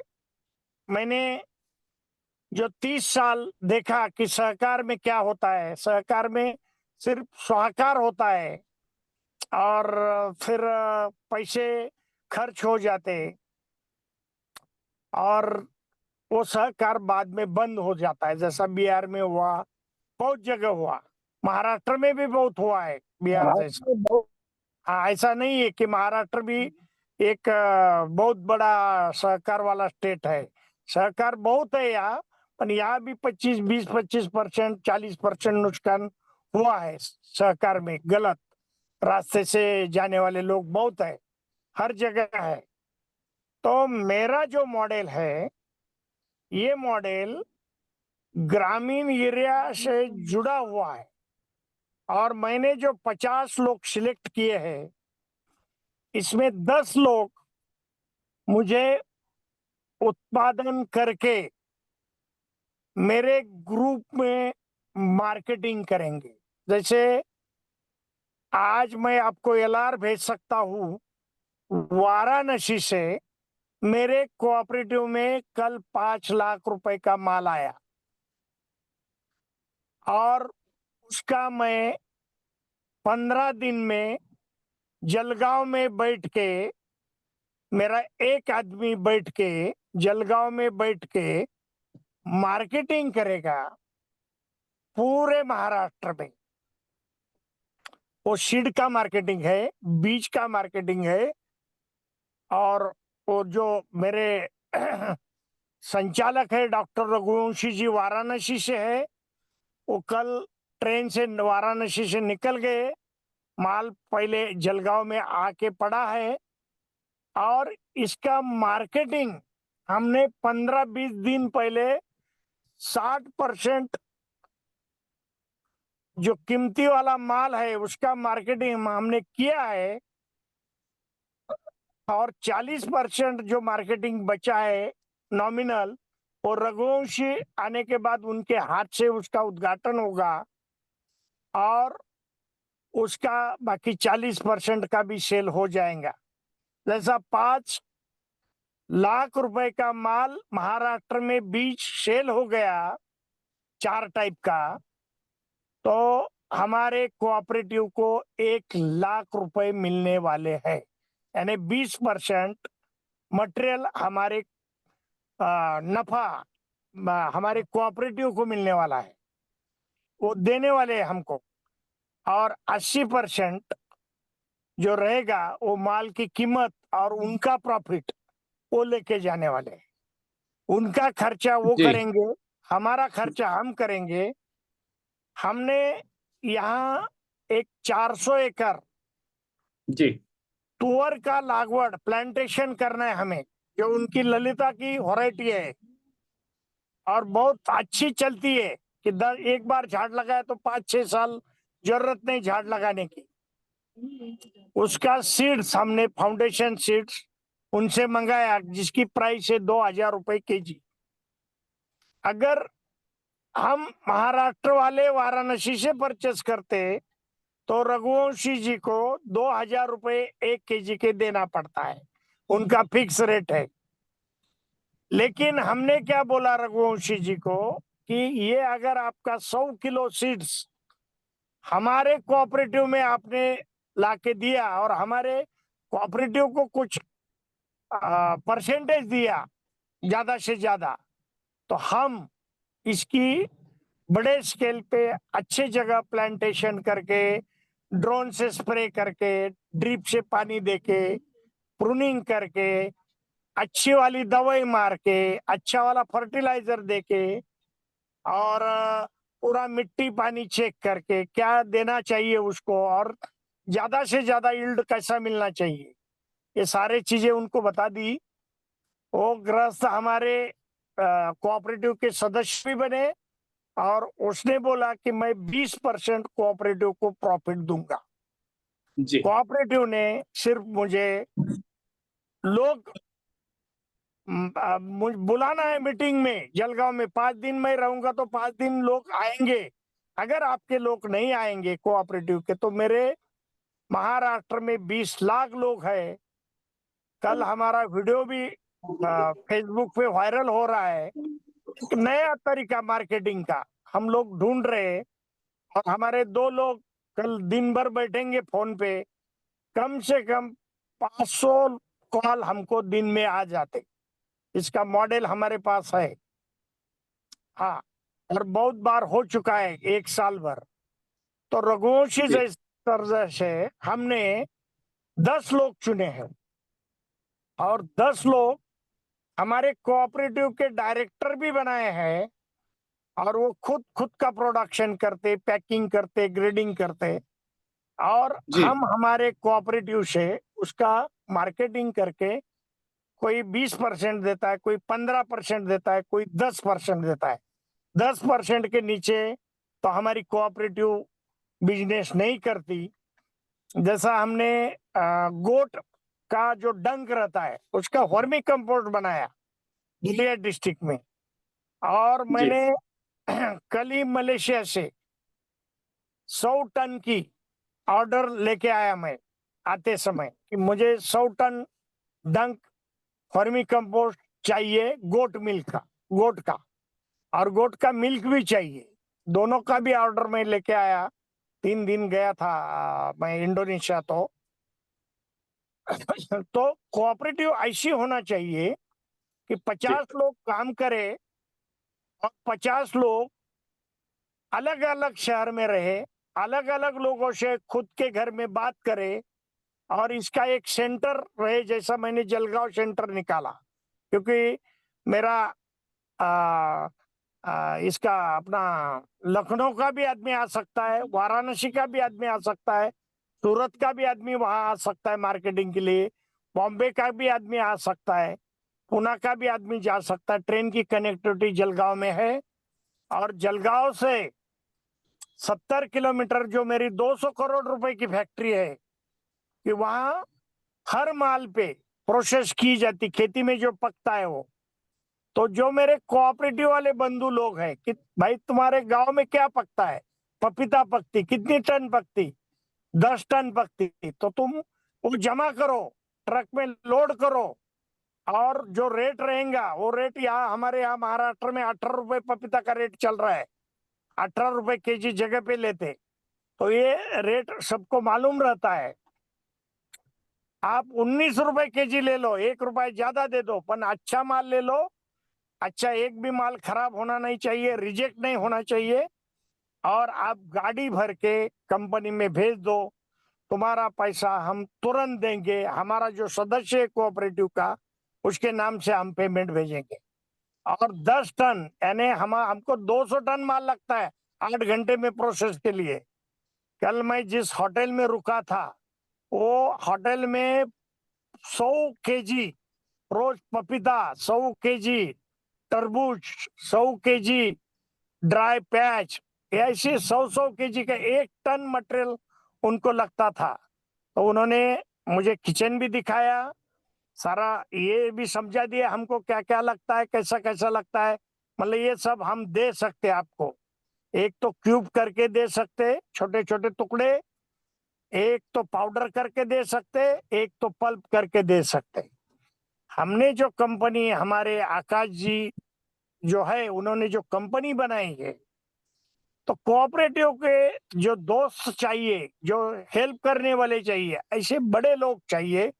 और खेती में केला बनता है, पपीता बनता है, आलू बनता है, अदरक बनती, हल्दी बनती, जो कुछ क्रॉप बनता है, चिली बनती, उसके ऊपर प्रोसेस करके अगर ये कोऑपरेटिव के लोगों ने बाहर जाके बेचा तो बहुत सारा पैसा है। जी मैं इंडोनेशिया गवर्नमेंट ने एक फॉर्म, हेलो। जी जी, नेटवर्क का कुछ और इश्यू है, इस वजह से वो डिस्कनेक्ट हो गए। कोई बात नहीं, बड़ी अच्छी बात है। जी देखिए, जो इसका डिस्कशन का नटशेल ये है कि सहकार को सरकार के चंगुल से निकालना है और संस्कार से जोड़ना है। तो 3 सा की बात है, उसी का ये प्रयास है कि सहकार को सरकार के चंगुल से निकालें और संस्कार से जोड़ें। अगर ये हो गया तो कोई भी कोऑपरेटिव सफल होगी, कोई भी संस्था सफल होगी और कोई भी प्रयास सफल होगा।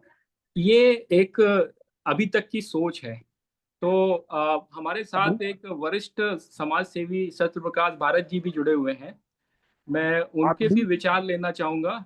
सत्य प्रकाश जी, जरा आप। सा जी अभी जुड़े हैं, बड़ी देरी से जुड़े हैं वो भाई, मेरे कहने से। पता जी नहीं कहाँ कहाँ बिजी रहते हैं लोग। जी जी, ठीक है, तो सत्य उनको थोड़ा प्रकाश जी। समय दिया जाए सांस लेने का। जी जी, आप तब तक बोल सकते हैं प्रोफेसर एस के हाँ शर्मा हाँ, जी। नहीं नहीं नहीं नहीं, I have been observing this, it has been a fantastic presentation by Rajiv Patwardhan ji. बहुत सुंदर प्रेजेंटेशन था। मतलब हम तो इतना फिदा हो रहे थे उस प्रेजेंटेशन पे कि मुझे लगा कि भाई उनसे मिलना चाहिए। बल्कि मैं आपसे निवेदन करूंगा एक फुल डे प्रेजेंटेशन जी जी, आदरणीय बिल्कुल पटवर्धन बिल्कुल, साहब वो का करेंगे कराएं। और उनके, करेंगे। क्योंकि वो बहुत बुजुर्ग हैं, जेपी मूवमेंट से रहे हैं, तो उनके चरणों में नमन, मैं तो ये नहीं कह नहीं रहा नहीं, हूँ। और ऐसा ऐसा न कहें भारद्वाज अरे जी। सर, मैं सिर्फ ये जानना चाहता था, अभी जो सज्जन बोल रहे थे जलगांव के, जी, उनका नाम और फोन नंबर उनसे ले लीजिए। मैं उपलब्ध करा दूंगा आपको, आपको मिल हाँ जी हाँ जी, जाएगा। जी जी। और जो पटवर्धन साहब ने बोला है, उन्होंने अपनी संघर्ष बहुत सारी चीजों में, इतने लोगों को यदि महाजन के चंगुल से छुड़ाया, तो अपने आप में एक राष्ट्रीय उदाहरण होना जी चाहिए। जी उसको हाईलाइट भी करना चाहिए, जिससे युवा पीढ़ी, और उनकी तुलना में तो हम भी युवा हैं, हम सीखें इसको और तो ज्यादा युवा लोगों तक बढ़ाएं। So that this is because hill है ये आज की डेट में भी अनुपस्थित। 1 मिनट, मेरा नरेंद्र राजपूत जी, मैं उनको उनका फोन आ रहा है, मैं कह देता हूँ आ जाओ। अच्छा चलो, कट गया। तो जी मैंने असल में अभी प्रयास कर रहा था, इतना अच्छा पटवर्धन साहब और फिर उसके बाद सुभाष जी बोल रहे थे, डॉक्टर सुभाष जी, तो और लोग को सुनना चाहिए, तो निवेदन किया था मैंने। 4 जगह फोन किया, 2 साथी आ गए हैं। तो इस तरह से हमें सबको, मतलब और ज्यादा लोग को जोड़ने को, जितने भी यहाँ जुड़े हैं सब अपनी तरफ से 2-2 4-4 लोग को यदि जोड़ेंगे तो 50 की एक वर्कशॉप कम से कम हो सकती है। और एक दीदी है, उसका नाम है मधु खेतान, जी मतलब और वो एक ऑर्गेनाइजेशन है, professional assistance for development action. उसको शॉर्ट में, मतलब उसको शॉर्ट फॉर्म अंग्रेजी में बनाया प्रदान, तो फॉर्म में हिंदी में लेके आया। उसकी वेबसाइट है प्रदान.net, मैं डाल भी दूंगा। तो उसमें ये लोग जो काम करते हैं, चूंकि 1991 में जब मैं पश्चिम बंगाल में स्वयं कार्यरत था, दूर दराज के आदिवासी इलाकों में जो दीदी लोग हैं, क्योंकि वहाँ पे सबको दीदी बोलते हैं, छोटे हो बड़े हो उससे कोई मतलब नहीं है, तो जी वो जी बहन जी लोग सभी कोई 2 रुपया, 1 रुपया, 5 रुपया शायद मैक्सिमम जाता, एक आधे ग्रुप में 10 रुपया था, हिम्मत होती थी तो 1 या 2 रुपया वो लोग जमा करते थे रेगुलर। उनको, चूंकि उनको बांग्ला लिखना भी नहीं आता था, और आदिवासी भाषा की हर जगह स्क्रिप्ट होती नहीं, तो उनको हमने खाता लिखना सिखाया, अकाउंट्स लिखना सिखाया, साथ में बैठ बैठ के बहुत सारे ग्रुप मैंने अपने हाथ से चूंकि प्रमोट किए, तो मुझे वो दिन याद आ रहे हैं। और लेकिन वो इस तरह का ऑर्गेनाइजेशन है जो दादा ने अभी बताया कि उस वक्त वो स्वर्ण जयंती रोजगार योजना आ रही थी, और मेरे ख्याल से वो यशवंत सिन्हा जी जब फाइनेंस मिनिस्टर थे उस समय सेल्फ हेल्प ग्रुप मूवमेंट बढ़ाने का काफी प्रयास हुआ था, तो वो रांची भी आए थे और एक व्यक्ति के माध्यम से उनके दर्शन भी, दैट्स ए डिफरेंट पॉइंट। लेकिन गांव में रह के जो हम लोग कार्य कर रहे थे, हमें उसमें ठीक ठाक सफलता मिली। और मतलब हालांकि भाई साहब का जो दूसरी मतलब एक सक्सेस तो उन्होंने पाई है माध्यम से मुक्ति कराने में, लेकिन जो दूसरी तरफ एक अनफॉर्चुनेट जो एक बात रही, लेकिन बहुत सारे ऐसे समूह हैं प्रधान की, जिस इस दीदी की बात कर रहा हूँ, हजारों ग्रुप्स हैं देश में, उनके रिकॉर्ड्स भी हैं, बैंक से प्रॉपर लिंकेज में लोन दिलवाने में, उनके कुछ ना कुछ ग्राम उद्योग बढ़वाने में, तो वो छोटा सा ही उद्योग क्यों ना हो कि वो चारा यानी कि छोटे छोटे बीज से छोटे छोटे पौधे, नर्सरी बेसिकली वो बनाते हैं और आज छोटे अपने मंगल के या बुध के जो उनका मार्केट होता है उसमें बेचते हैं। उससे भी उन्होंने धन उत्पन्न किया है। और हफ्ता में एक बार, जो सर ने बोला था ना भी कि भाई महीने में कम से कम, पटवर्धन सर बोल रहे थे कि अकाउंटिंग कर लो, हफ्ते में डेफिनेटली बैठते हैं। ये आदत हम लोगों ने मिलकर डाली। मैंने और उस समय उसके कहा था बाद कि हफ्ते में मैं करता था, लेकिन जी जी दूसरे सॉरी, बड़े कोऑपरेटिव के लिए तो महीने आवाज में। थोड़ा सा जोर से बोलेंगे पटवर्धन सर, जोर हम से लोगों बोलेंगे भाई की साहब। बैठक साप्ताहिक ही होती थी, सप्ताह में हिसाब करते थे, लेकिन अगर आप बड़ा कोऑपरेटिव बनाएंगे तो हाँ जी हर सप्ताह बैठने में असुविधा होगी, कोऑपरेटिव की अवधारणा में हाँ ज्यादा जी हाँ जी मेंबर, जी जी जी जी, नहीं तब नहीं मैं एक उससे नहीं कह रहा हूँ। मैक्सिमम मैं एक महीना होना चाहिए। हाँ हाँ, नहीं नहीं सही बात है, वो तो मैं बहन जी लोग का जो मैक्सिमम 15 से 20 से ज्यादा का हम ग्रुप बनता ही नहीं हम था लोग हम लोग छोटे हम छोटे लोग एक हैमलेट्स में। सप्ताह में बैठक करते थे, एक हाँ जी हाँ, सप्ताह में। तो बोलो जी जी। तो आपने जो एक जबरदस्त संघर्ष किया है, और ये देखिए इसमें बहुत बड़ी एक ईमानदारी ज्यादा आवश्यक होती है कि आपने जब अभिषेक भाई कह रहे थे तो आपने कहा कि मेरे पास फेल्योर्स ज्यादा हैं, तो इस तरह की जो ईमानदारी है, ये ईमानदार वक्तव्य है कि हम अपने फेल्योर को भी शेयर कर रहे हैं, और लोग फेल्योर मतलब आपका संघर्ष है जिससे हम साथ ही सीख सकते हैं। हाँ, नहीं, जिस उससे मैं निराश पृष्ठभूमि में नहीं, आपने कार्य किया है जी सर। सर उससे मैं उससे सीखा हूँ। सर सर सर हाँ, हाँ जी हाँ जी। और हम लोग भी सीख रहे हैं, तो जो मैं मेरा हम और अभिषेक जी इसको जो और साथी कुछ मिलकर इसको मिल ऑर्गेनाइज करते हैं, तो हम निवेदन करेंगे कि एक दिन पूरा हम घंटा भर 40 मिनट कम से कम आपको सुने इस अनुभव को। आज भी आपने बोला है, पर थोड़ा सा और साथियों को इनवाइट करेंगे, और जो दिन बहन जी लोगों ने इसको और विस्तृत काम किया है, क्योंकि मैं बंगाल से काम करके मैं 5 साल बाद दूसरे काम में लग गया था, पर उनके भी हम लोग सुनेंगे। तो ये एक मिक्स्ड है, and you know what conditions are required to make some small cooperative movement successful, तो उसको थोड़ा डॉक्यूमेंट करेंगे। इसका मतलब ये नहीं है कि जिन साथियों ने चैलेंज फेस किया है या जिसको सो कॉल्ड सफलता बोले, उन्होंने किसी से कम मेहनत की है या कम ईमानदारी नहीं से नहीं मेहनत, ऐसी बात जी जी। तो सबकी मेहनत को सलाम। पर बस ये बात ये है कि एक दूसरे के अनुभव से सीखते, तो बहुत सुंदर पटवर्धन साहब आप आए, और जिस साथी ने भी आपको सूचित किया उसको धन्यवाद। और मैं कहूंगा मूवमेंट को बढ़ाना है, हर एक ये आदमी तो हम लोग दो बिस्ट दो की चार चार को कृपा, सूचित करें जी सर। ये ये सुरेंद्र सिंह बिस्ट की कृपा है। अच्छा अच्छा जी जी जी जी जी, उनको भी धन्यवाद। सुरेंद्र वो अच्छा है, बिश जी आए हुए हैं क्या आज मीटिंग में? आज नहीं है, सो कोई बात नहीं, उन्होंने इतनी कृपा की आपको भेजा, और सभी साथी कम से कम दो दो चार चार को लाएं। तो मैं ये सोच रहा हूँ जिस तरह के इस कुछ दिन टारगेट ऑडियंस। आज नहीं आ पाए, वो किसी दिन आएंगे, वो भी आएंगे, वो नहीं, पूरा बताएंगे कि स्वाभिमान आंदोलन क्या क्या काम कर रहा है, उसके बारे में वो पूरा बताएंगे। तो हमारे साथ और भी साथी जुड़े हुए हैं। भूपेंद्र जी हैं। उन आ, लोगों को भी सुनना चाहूंगा मैं, जरूर सबको बुलवाइए। जी, हमारे साथ कुछ और भी साथी जुड़े हुए हैं, उनसे भी मैं चाहूंगा कि वो आज का जो विषय है उससे संदर्भित बात रखें। सत्य प्रकाश भारत जी, भूपेंद्र जी, आ, और हमारे अन्य साथी जो हैं, अशोक कुमार जी, अरुण कुमार जी, और ये आ, आ, आचार्य अंतरंग आनंद जी और गोपाल जी और बलदेव राजसूत जी, सभी अपना बारी बारी से माइक अनम्यूट करके इस विषय पर एक एक दो दो मिनट आप अपनी विचार रख सकते हैं। क्योंकि जो आज का विषय है वो मैं फिर से बोल देता हूँ, कार्य क्षेत्र की दायित्व जवाबदेही और कार्य कुशलता। इसी के इर्द गिर्द संगठन एक मजबूत कैसे संगठन बनना है, और साथ ही साथ उसमें कोऑपरेटिव और जो सहभागिता के मॉडल हैं उनको किस तरह से बनाया जाए, एक सफल मॉडल बनाया जाए, उस पर ये परिचर्चा है। थोड़ा कॉम्प्लेक्स सा लग रहा है, लेकिन विषय यही है कि एक मजबूत संगठन बनाना और सरकार की भागीदारी को कम से कम न्यूनतम रखना। तो बारी बारी से आप बात रख सकते हैं। मैं फिर से नाम लेता हूँ। अंतरंग जी, अरुण कुमार जी, अशोक कुमार जी, बलदेव राज सूद जी, भूपेंद्र जी, गोपाल जी, महेंद्र द्विवेदी जी, महेश्वरी पांडे जी, प्रदीप जी, और हमारे राकेश कुमार पांडे जी, और सत्य प्रकाश भारत जी।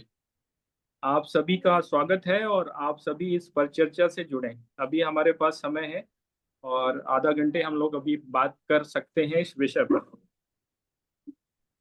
मैंने जो अभी बॉटम लाइन रखी है कि सहकार को सरकार के चंगुल से निकालना और संस्कार से जोड़ना, ये इस मुहिम का प्रयास है। और सहभागिता आधारित संगठन निर्माण और कुशलता पूर्वक संचालन। नमस्कार सभी आदरणीय बंधुओं को। क्या आप लोग सुन पा रहे हैं मुझे? जी जी। कहिए। जो अब तक सुना गया है उससे एक सुझाव पैदा हुआ है, वो मैं रखना चाहता हूँ। अभी पटवर्धन सर का एक्सपीरियंस सुना गया, डॉक्टर सुभाष जी का, और साथ ही साथ ये एस.के. शर्मा जी का, जो बंगाल में सेल्फ हेल्प ग्रुप पे दीदी लोगों के साथ काम किए हैं। तो अब हम लोगों को और भी महान विभूतियां होंगी जिनके कार्यों का और अनुभव का हमें लाभ ले करके और उसके बारे में जानकारी बढ़ा करके इस सबके अनुभव के बीच का एक एवरेज, एक समन्वय निकाल करके एक नई तकनीक विकसित करनी होगी, क्योंकि सबके कार्यों के अनुभव अलग अलग और परस्पर विरोधी, जैसा आपने कहा है अभिषेक जी, वो दिख रहे हैं। पटवर्धन जी का अलग है, और इसमें जो स्किल एडॉप्ट किया है डॉक्टर सुभाष जी ने, वो अपने आप में बेजोड़ है और वो लगातार ग्रोथ पे जा रहे हैं। और उनका अनुभव जो है प्रगति की दिशा में है, उसे हमें अपनाना चाहिए। लेकिन साथ ही साथ पटवर्धन जी का जो संघर्ष रहा है और जो उन्होंने यहाँ पे बातें रखी हैं, उससे भी इनकार नहीं किया जा सकता। प्रोफेसर शर्मा जी ने जो बताया है कि सफलता दर उनकी अधिक थी, तो हमें इन चीजों की समीक्षा करके एक ऐसा मॉडल विकसित करना होगा जो ट्रिपल एस पर आधारित हो, सहकार, सहभागिता और संस्कार पे। तो हम एक अच्छी दिशा में जाने के लिए कार्य योजना तैयार कर पाएंगे। धन्यवाद। धन्यवाद महेंद्र जी। ये एक विषय जो अभी सुबोध जी ने रखा था, उन्होंने कोऑपरेटिव को फ्रूटफुल बनाने के लिए और फलदायी बनाने के लिए जो मॉडल बनाया कि 50 लोग जो काम करते हैं और 50 लोग मार्केटिंग में लगते हैं, तो इससे क्या है कि चीजें जो हैं वो गति पकड़ती हैं और एक नहीं कई सारे कोऑपरेटिव में एक साथ काम किया जाता है, तो उससे प्रॉफिटेबिलिटी बढ़ती है। ये एक बहुत बढ़िया एक उनका मॉडल है। और सुभाष जी सफल हुए हैं, उन्होंने सैकड़ों करोड़ का कारोबार खड़ा किया है, तो उनके जो अनुभव हैं वो भी बहुत कारगर होने वाले हैं। उनके मॉडलों में सरकार की दखलंदाजी कम से कम होती है और लोगों की सहभागिता और जन भागीदारी काफी ज्यादा होती है। तो ये जो उनके अनुभव हैं उनको भी इसमें जोड़ा जाएगा, और जो गलतियां हैं सरकार के वर्तमान सिस्टम में उसको भी रेखांकित करके और उस पर भी एक प्रयास होगा। लेकिन ये पूर्ण नहीं है, बहुत सारे लोगों के और भी अनुभव हैं और बहुत सारे लोगों की अपनी सफलता और असफलता के जो अनुभव और जो उनके वो है, तो उस पर भी मैं चाहता हूं कि अन्य साथी भी अपनी बात रखें। बन्ना लाल चावला जी जुड़े हुए हैं हमारे बीच में, भूपेंद्र जी जुड़े हुए हैं, और भी साथी जुड़े हुए हैं। जो बीच में जुड़ रहे हैं वो कई बार विषय शायद समझ नहीं पाते, क्योंकि काफी बातें हो चुकी हैं।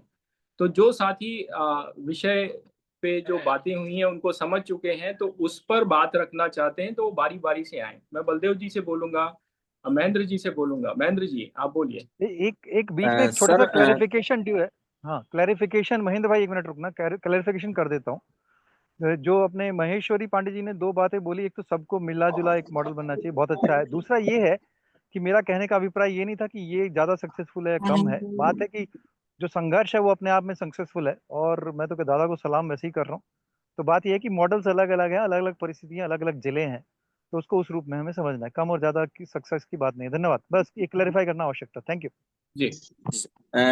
सर मैं चूंकि आज बीच में आया हूँ मीटिंग में, क्षमा चाहता हूँ। मैं सिर्फ सुन रहा हूँ सर, और समझ रहा हूँ पूरे मामले को। चूंकि कोऑपरेटिव में मैंने भी छोटे स्तर पे काम किया है, तो मैं आप सभी सम्मानियों को सुन रहा हूँ और सीख रहा हूँ आपसे।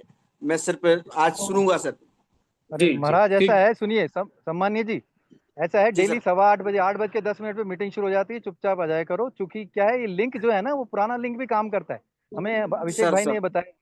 तो नया लिंक ना आए, पुराने को बचा के रखो, उससे घुस जाओ। कोई ना कोई समाज से आधारित ही, समाज के उद्देश्य को बढ़ाने के लिए ही कोई ना कोई विषय है। थैंक यू, सभी जी से सर। निवेदन है। Thank you. Sir Baldev sir जी।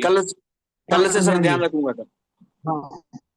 ठीक है। तो मेरा एक मत का आज का जो विषय है, दायित्व और जवाबदेही, कार्यक्षमता और सहकार को सरकार से के चंगुल से निकालना। तो मैं, मेरा जो अनुभव है कि हमारी यहाँ कोऑपरेटिव सोसाइटी है, और उसमें कोऑपरेटिव सोसाइटी में जो कार्यकर्ता, जो कर्मचारी होते हैं, वो एक साल में ही इतने धनी हो जाते हैं कि कोई कुछ का, जैसे उनके वेतन तो होता है 10, 12, 15 हजार, परंतु एक साल में वो ट्रैक्टर की ट्राले खरीद लेते हैं और बड़े बड़े मतलब बिजनेस में चले जाते हैं।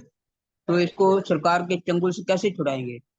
अच्छा, कोऑपरेटिव सोसाइटी का एक मंत्री होता है, और ब्लॉक में भी कोऑपरेटिव सोसाइटी के अधिकारी होते हैं।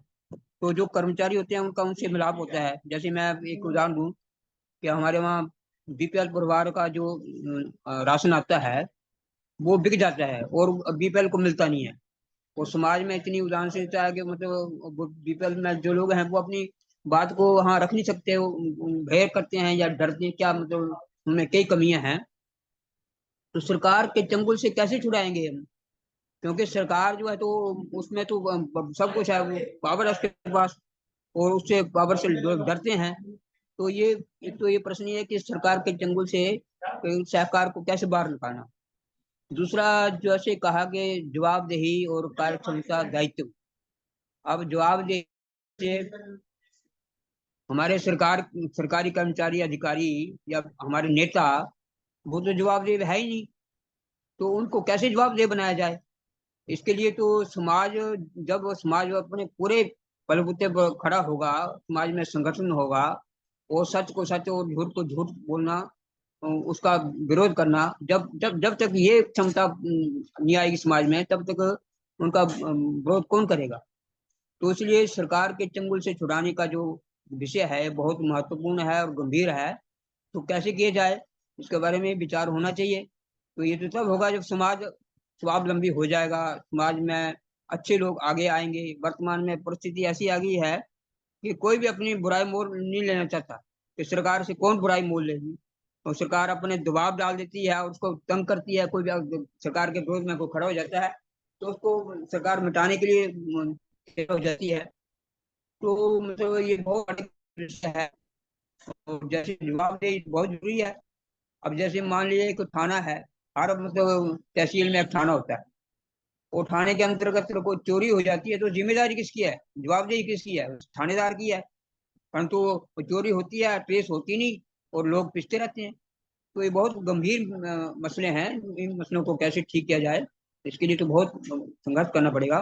मेरा कहना यह है कि आप सब महानुभाव हैं, कैसे इन विषयों को हम लाएं, समाज के पास रखें, इनका समाधान कैसे हो, इसके बारे में चर्चा होनी चाहिए। जी बिल्कुल सही बात कही बलदेव जी आपने। और ये जो समस्या है, क्योंकि इस समस्या से दिन प्रतिदिन सभी लोग रूबरू होते रहते हैं, और अब समस्या जो है वो समझ में आ भी चुकी है। क्योंकि कई बार क्या होता है कि समस्या का समाधान इसलिए नहीं मिलता क्योंकि समस्या ही नहीं समझ में आती, लेकिन समस्या समझ में आ भी चुकी है। वो समस्या जो है कि वर्तमान जो तंत्र है वो अपना काम सही से नहीं कर पा रहे हैं। तो उस वर्तमान जो सड़े हुए व्यवस्थाएं हैं उनको काउंटर करने के लिए, उनको चैलेंज करने के लिए, उनको चुनौती देने के लिए एक ये प्रयास जो हम लोगों का ब्लॉक एडॉप्शन कार्यक्रम का है, वो एक पैरेलल एक व्यवस्था जो देशव्यापी है उसको खड़ा करने का है। और उसमें तरीका ये है कि 5 स्तरीय संगठन एक साथ बनाया जाए, जिस पर अभी तक किसी भी वर्तमान के किसी भी संगठन, किसी भी प्रकार के संगठन ने काम नहीं किया है, या फिर किया है तो उसमें वो सफलता नहीं पा पाए हैं। तो उनकी गलतियों से सीखते हुए चीजों को बेहतर बनाने के लिए इस 5 स्तरीय संगठन की बनाने का ब्लॉक स्तर और विधानसभा स्तर पर ये प्रयास है। और उसी में जो सहकार वाला मॉडल है जो कि लगभग सभी जगह लागू होता है, वो चाहे राजनीतिक व्यवस्था में हो, चाहे वो सामाजिक व्यवस्था में हो, चाहे वो आर्थिक व्यवस्था में हो, या फिर हमारे इंस्टीट्यूशन और हमारे धार्मिक व्यवस्था में हो। तो उस मॉडल को बिंदु पर रखते हुए, कोर पर रखते हुए, सेंटर पर रखते हुए हम लोग इस चर्चा को कर रहे हैं। अब इस चर्चा में जो महत्वपूर्ण बिंदु निकल कर आए हैं, उन बिंदुओं में से एक ये है कि ये जो सहभागिता है ये बड़ी आवश्यक है। तो सहकारिता को सरकार के चंगुल से निकालने के लिए हमें क्या क्या करना होगा और किन किन स्तरों पे काम करना होगा, वो बिंदु तय किए जा सकते हैं। संस्कार लोगों को देने के लिए किन किन चीजों पे काम करना होगा, वो बिंदु तय किए जा सकते हैं। लेकिन मोटा मोटा रोड मैप तो क्लियर है, और इसी रोड मैप पे काम होना है, और इसी को हर दूसरे तीसरे दिन रिपीट भी किया जाएगा, क्योंकि इसी पे काम होना है और लोग जुड़ेंगे। अभी हमारे पास 78 ब्लॉक में कुछ न कुछ लोगों का चिन्हीकरण हो चुका है। और ये जो सिस्टम जो बनाने का प्रयास है, तो वो उन लोगों के माध्यम से इनको जमीन पे उतारा जाएगा। जैसे आज ही हमारे साथी सचिन अवस्थी जी ने अपना संस्था का रजिस्ट्रेशन डाल दिया है। कल एक कोऑपरेटिव गठन की एक मीटिंग थी, और कुछ पुरानी कोऑपरेटिवों की जो समस्याएं हैं उन पर भी काम हो रहा है। जो मेरे ब्लॉक में आज भी मैंने करीबन 9 ग्राम क्षेत्रों में लोगों से बात किया, मिला। तो ऐसे करके सभी लोग प्रयास कर रहे हैं। ये तो मैंने अपना बता दिया, सभी लोग लगे हुए हैं, संजय जी लगे हुए हैं, सब लोग लगे हुए हैं। जोड़ना है और सीखना है और चर्चा करनी है, वो प्रयास है। तो हमारे बीच में राकेश कुमार पांडे जी ने हैंड रेज किया हुआ है। आप प्रश्न कर सकते हैं राकेश जी। आप सभी महानुभाव को मेरा नमस्कार है, प्रणाम है। अभी मैं जो चर्चा सुन रहा था, महाराज जी का जो बता रहे थे सहायता, सेल्फ हेल्प ग्रुप, समूह सहायता के बारे में। मेरी आवाज क्लियर है? ऐसा है जी सर? जी जी जी जी। तो हम एक विषय में अपना एक अनुभव साझा करना चाह रहे थे। हमने जैसा आपको कल बताया था कि हम सेवापुरी में जब थे तो वहां पे हमने समूह की महिलाओं को भी हर मीटिंग में रखा था, और उन्हीं समूह की महिलाओं में से कुछ महिलाएं निकल कर आई थी जिन्होंने प्राकृतिक कृषि, जो कि गौ आधारित कृषि है, उनका मॉडल बनाने में हमारी मदद की थी। तो उनमें से कुछ महिला इतनी एक्सपर्ट हो गई थी, जिनको सरकार की तरफ से यह सहयोग मिला कि उनको ब्लॉक पे सब्जेक्ट मैटर है एक्सपर्ट बनाया गया, और उनके छोटे छोटे दुकान, जिसको किस्को के रूप में जाना जाता है, उनको दी गई। तो एक तो समूह की महिलाओं का ये था। दूसरा मॉडल, जब मैं इनके संपर्क में आया तो हम लोगों ने कुछ दिनों तक ऑनलाइन प्रोग्राम करके पूरे उत्तर प्रदेश की एसएचजीज के साथ में ऑनलाइन बैठक की। उसी बीच में हमें एक विषय समझ में आया, प्राकृतिक पेंट, जिसे श्री नितिन गडकरी जी ने लॉन्च किया था, और डॉक्टर अतुल जी हैं जो जयपुर इंस्टीट्यूट के हैं, जिन्होंने, जो केमिकल इंजीनियर हैं और मैकेनिकल, उन्होंने इस पेंट को बनाया था।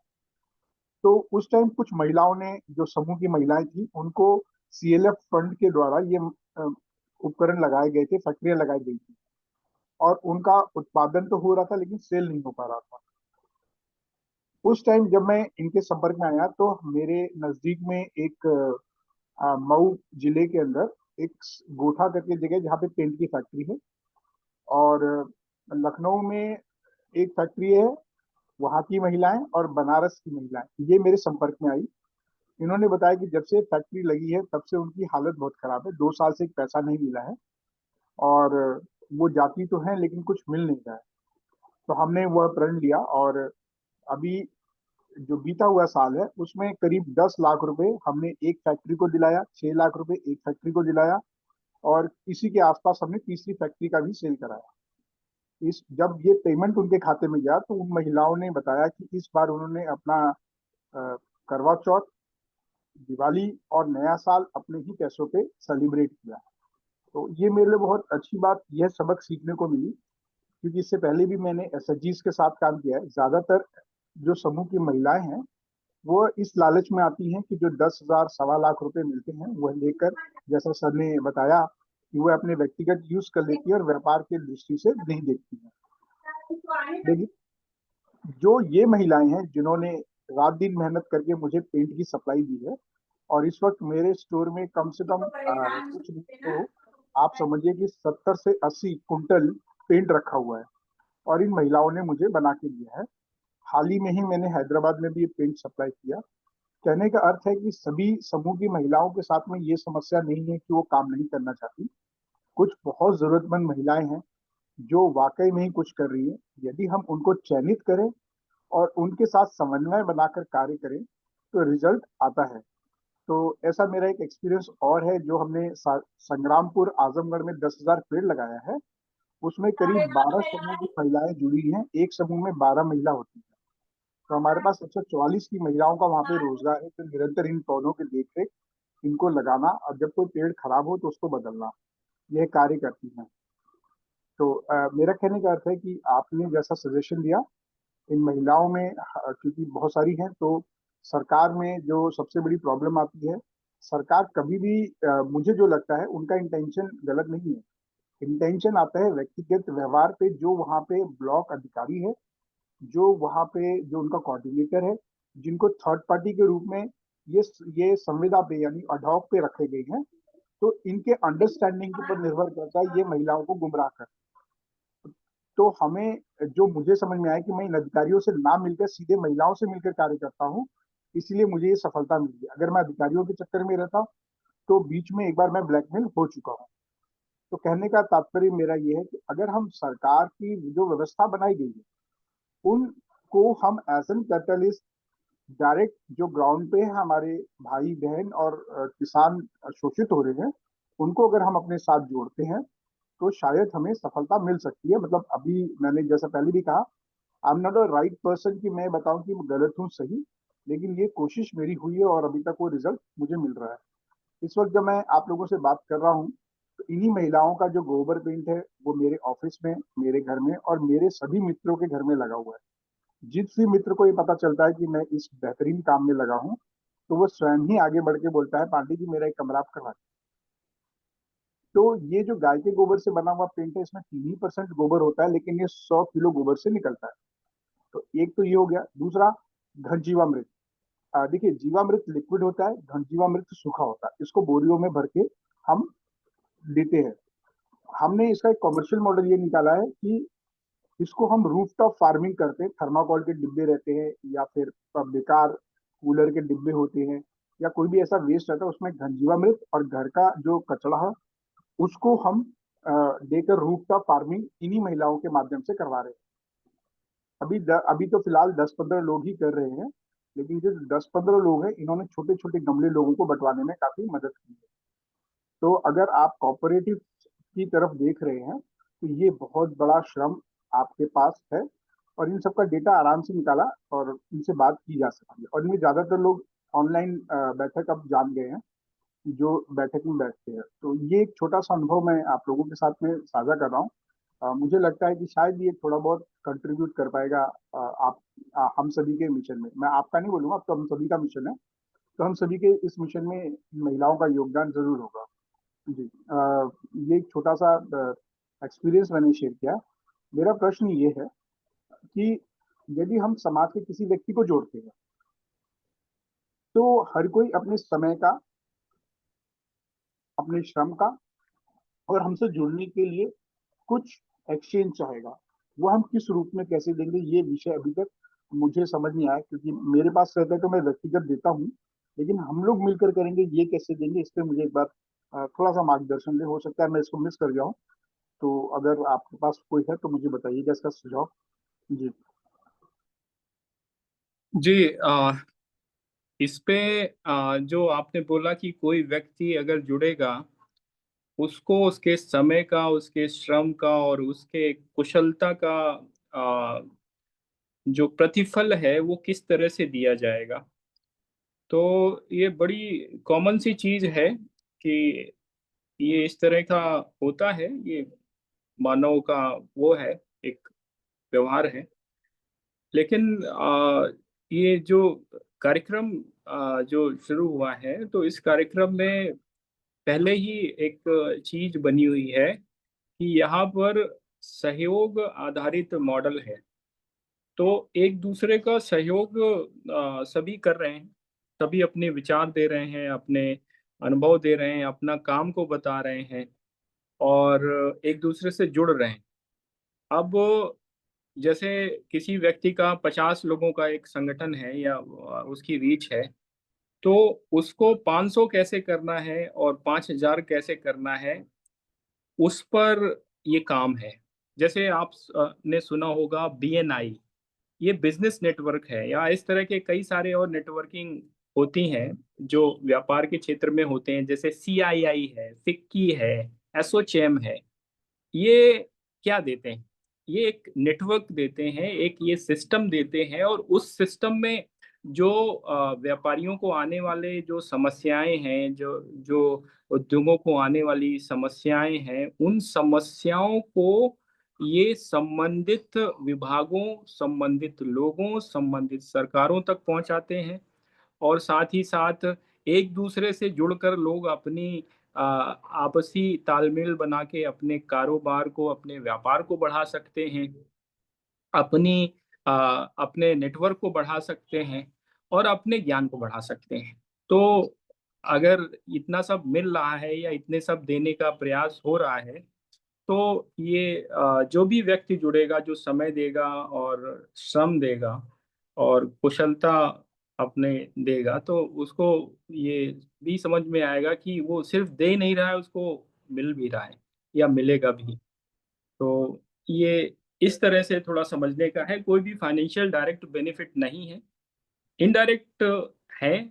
उसको मुझे प्रूव करने की जरूरत नहीं है, सभी लोग इसको समझ सकते हैं।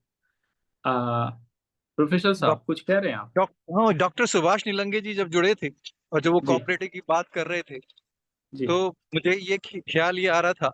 आज बल्कि दिन में मेरी दो महानुभाव से जो कि यहाँ उपस्थित हैं, थैंक्स टू देम, उनके इनिशिएटिव पे, सचिन भाई के इनिशिएटिव पे और प्रदीप भाई के इनिशिएटिव पे, हम जी लोगों ने लगभग दोनों से 1.5 घंटा मेरी अलग अलग समय बातचीत हुई और मतलब एक दूसरे के कार्य को समझने। तो एक ये बड़ा कोऑपरेटिव मूवमेंट जिसके इनिशिएटर को हम मिस्टर अभिषेक जरूर कह सकते हैं, लेकिन हम नहीं नहीं, सबका ऐसा नहीं है, बिल्कुल गलत, हम बिल्कुल गलत। नहीं ऐसा इनिशिएटर। नहीं है। अरे भैया, अरे सुनो तो सही, बीच में मत टोको ना, थोड़ा सा हमारा भी अधिकार है, थोड़ा बहुत कोऑपरेटिव है ना, मिलजुल के कर रहे हैं, तो थोड़ा सा हम आपको बढ़ा चढ़ा के कुछ नहीं बोल रहे हैं। एक व्यक्ति ने कुछ इनिशिएटिव लिया और बाकी साथियों के सम्मुख रखा।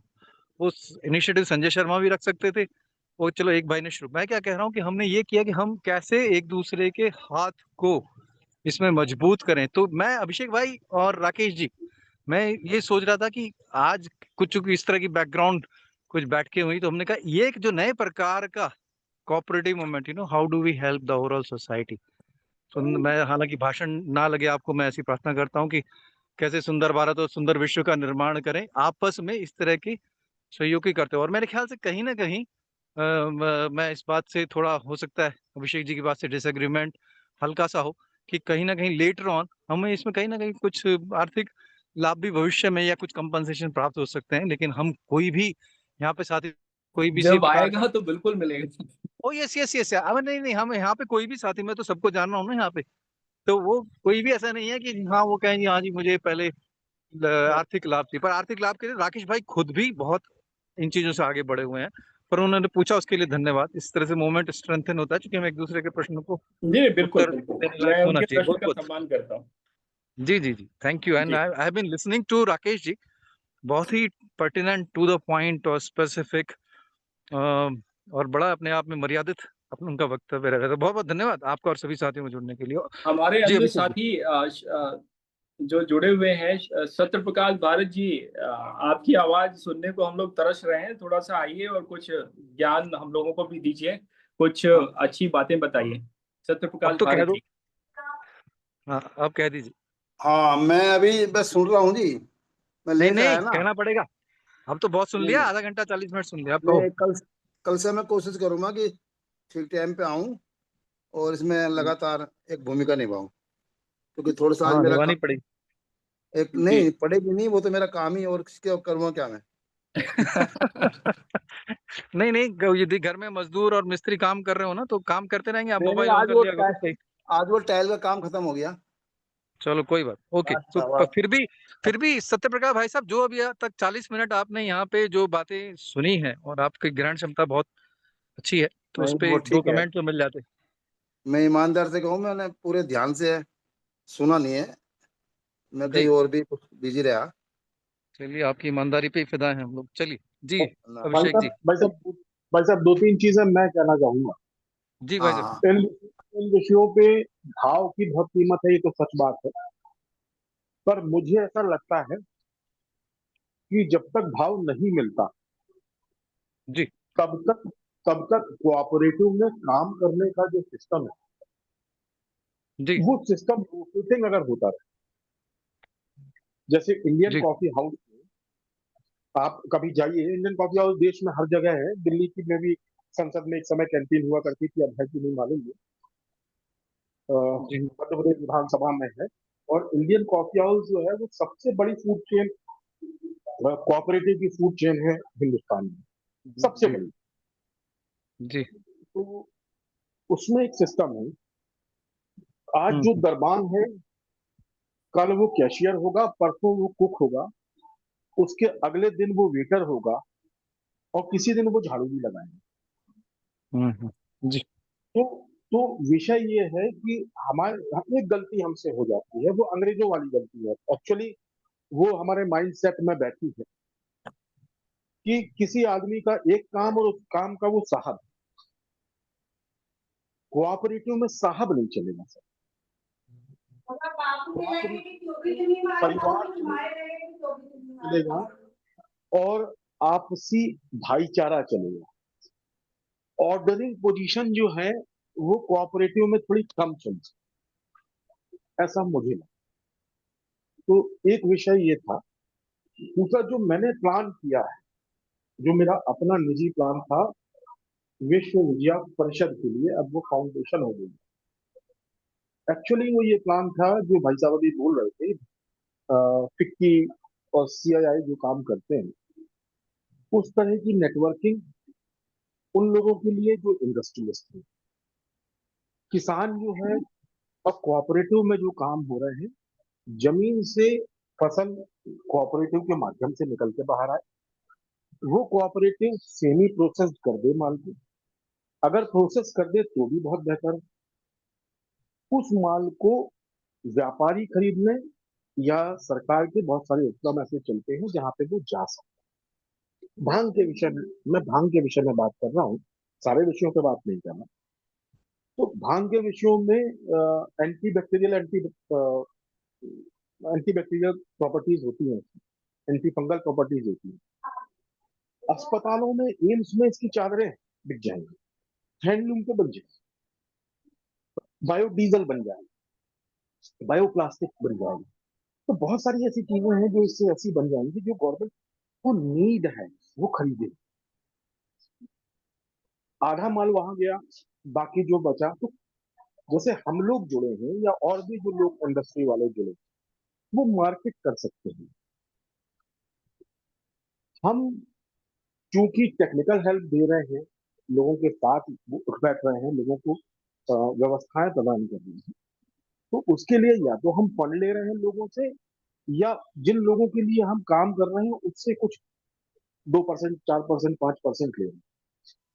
वो जो पैसा है वो कोऑपरेटिव में आ रहा है, तो उस कोऑपरेटिव से सैलरीज बढ़ रही है।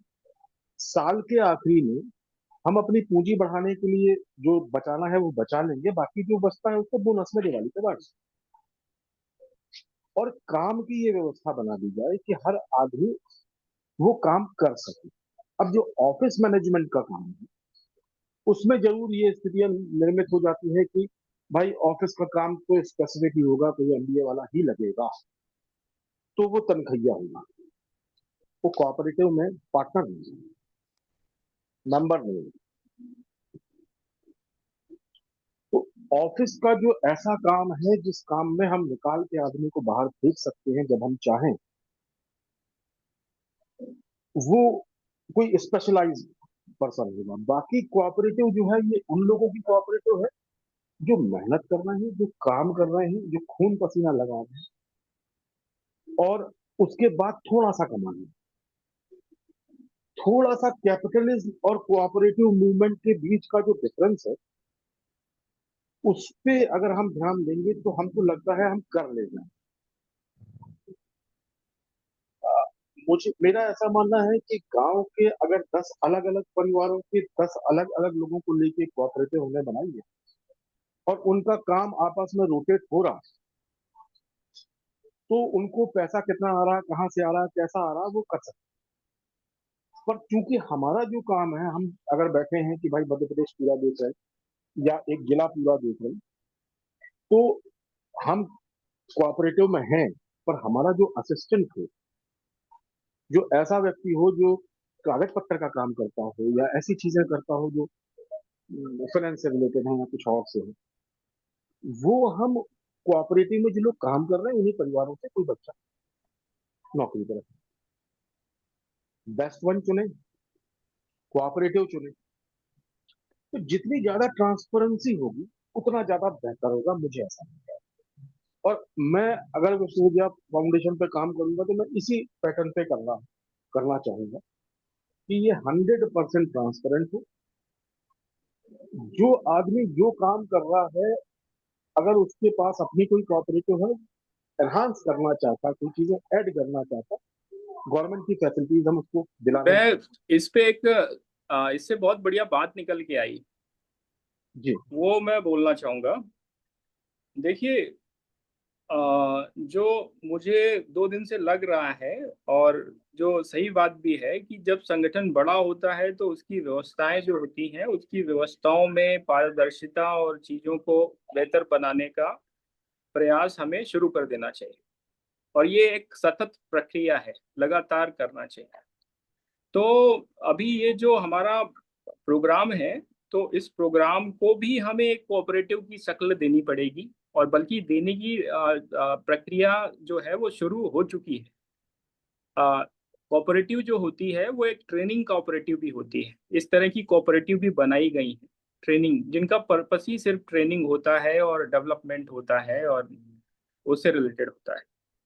तो ये अभी जो जन अभियान के नाम से एक एक एक ऐसे ही नाम दे दिया गया, नेतृत्वशाला जन अभियान, कुछ भी नाम दे दिया जाए, तो उस नाम से इसको एक एक कोऑपरेटिव की फॉर्म में ले आया जाएगा और उसको एक प्रॉपर स्ट्रक्चर दे दिया जाएगा। तो उससे ये रहेगा ना कि जो लोग साथी, अब एक हम लोगों के बीच बॉन्डिंग बनती जा रही है, एक पहचान बनती जा रही है, तो उसको फिर आगे भविष्य में एक संस्थागत रूप पर चीजों को व्यवस्थित करते हुए हम इसको हर एंगल पर, मतलब कि आर्थिक पक्ष पर भी और सामाजिक पक्ष पे भी हर पक्ष पर एक दूसरे को मजबूत कर पाएंगे।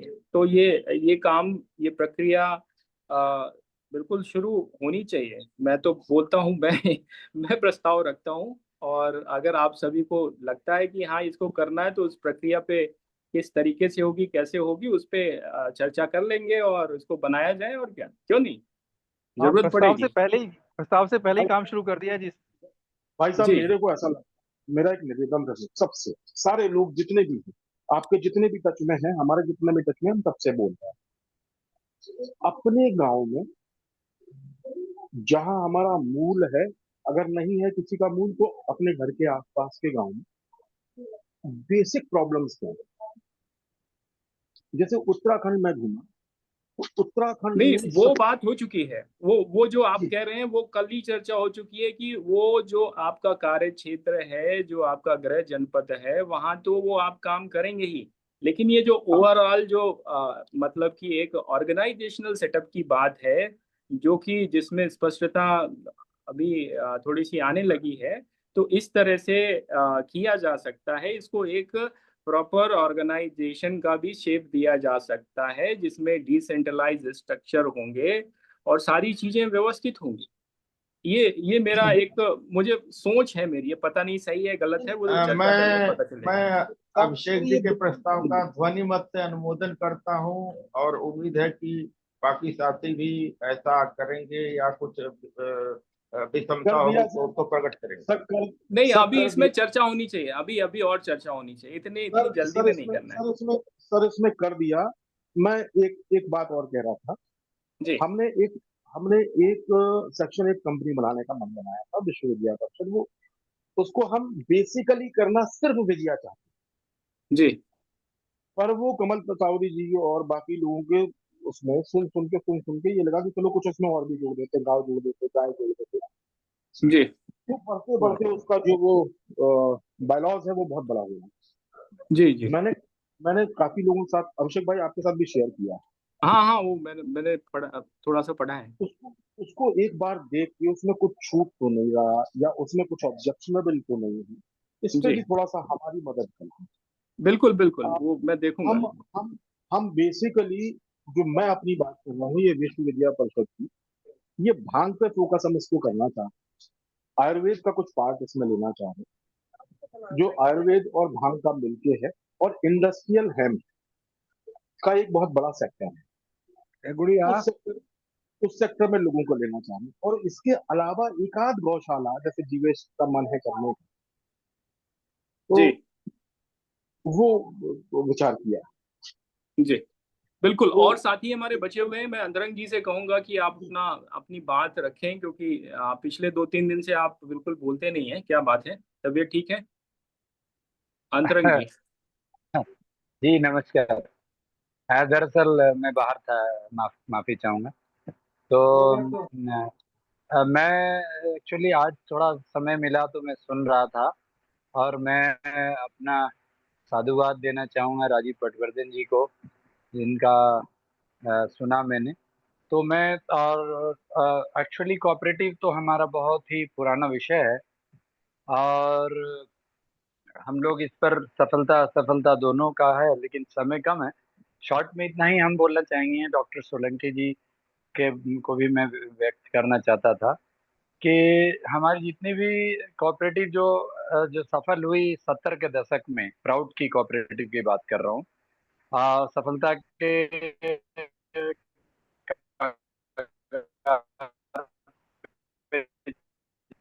आपकी आवाज ब्रेक हो रही है। फिर असफल क्यों हूँ मैं, उसका थोड़ा आवाज टूट रही है आपकी। सा आवाज ब्रेक हो रही है। एक्सपीरियंस शेयर करूंगा, खास करके बिहार के क्षेत्रों में। अच्छा, एक मिनट। आवाज ठीक है? जी हेलो, जी एक मिनट। जी जी हाँ, बोलिए। आवाज ठीक है क्या अभी? हाँ हाँ आप ठीक है। हाँ, मैंने वो ब्लूटूथ हटा दिया।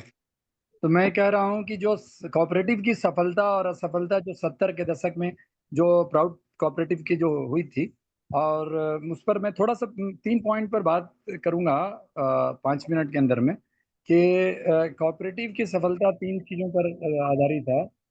पहला जो है कि जो प्रोडक्ट हम जो भी लेते हैं वह प्रोडक्ट इकोनॉमिकली वायबल हो और widely acceptable for the consumption of the society हो, मतलब सोसाइटी की जरूरत हो, उसका डिमांड हो, उसकी मांग हो।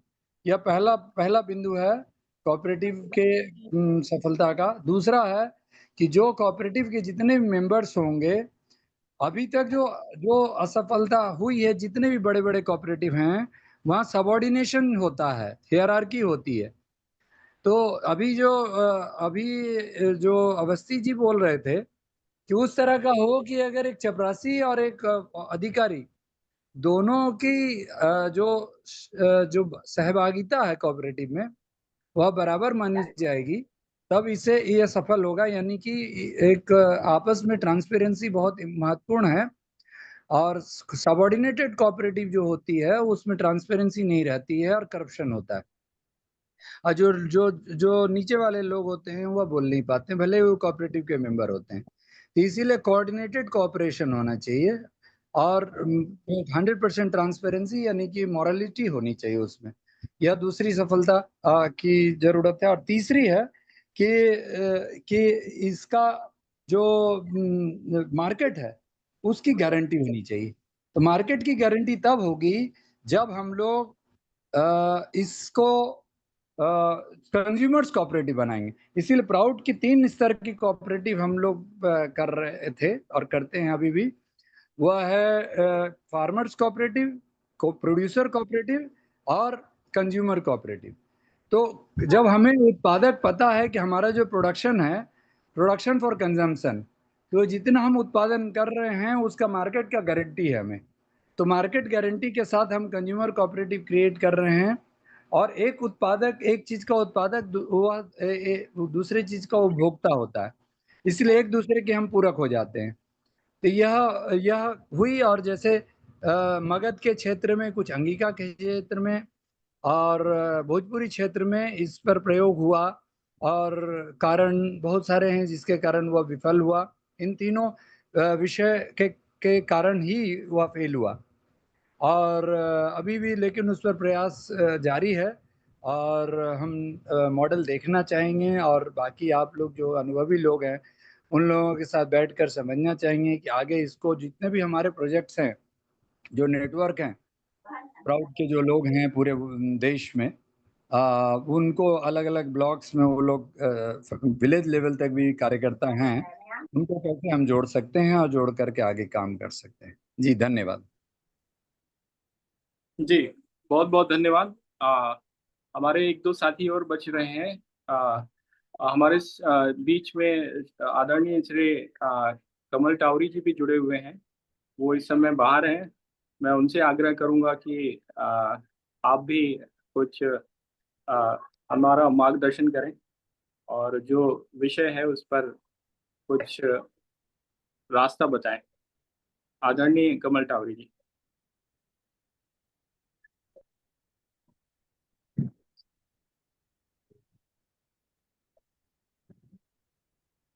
भाई कमलानंद जी नमस्कार, बोलिए, अपनी बात रखिए।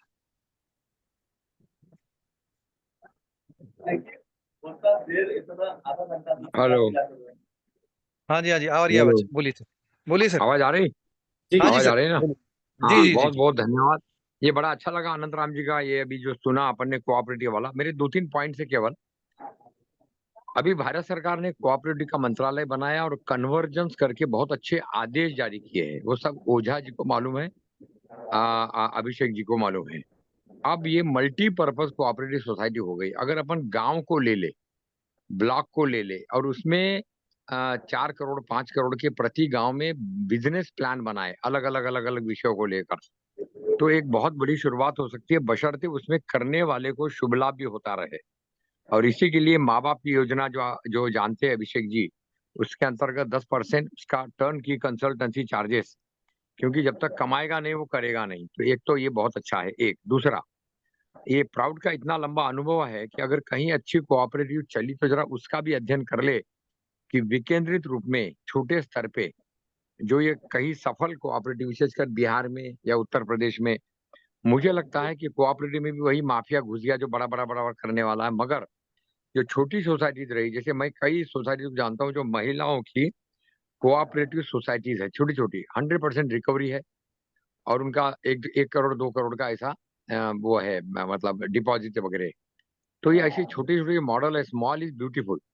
तीसरा और अंत में मैं चाहता हूं कि हम लोग जो ये सुन रहे हैं या बोल रहे हैं, वो अब एक एक ब्लॉक ले ले या एक एक जिला ले ले या एक एक गांव ले ले या एक एक मंडल ले ले, जो भी ले ले, और उसमें हम संपूर्ण क्रांति वाली बात, जितना भी हमारा सपना है, लॉ एंड ऑर्डर भी ठीक हो, पानी भी हो, स्वावलंबन भी हो, स्वाभिमान भी हो, और मुझे पूरा विश्वास है कि जिनके जिनके अधूरे सपने हैं उसको लेकर अभी अपन उसको मिलाने की कोशिश करें। मैं जर्मनी में अभी या स्विट्जरलैंड में, जर्मनी में हूँ, यहाँ भी कोऑपरेटिव का बहुत बड़ा इतिहास रहा है और क्योंकि ईमानदारी थोड़ी है इसलिए ज्यादा अच्छे चल गए वो।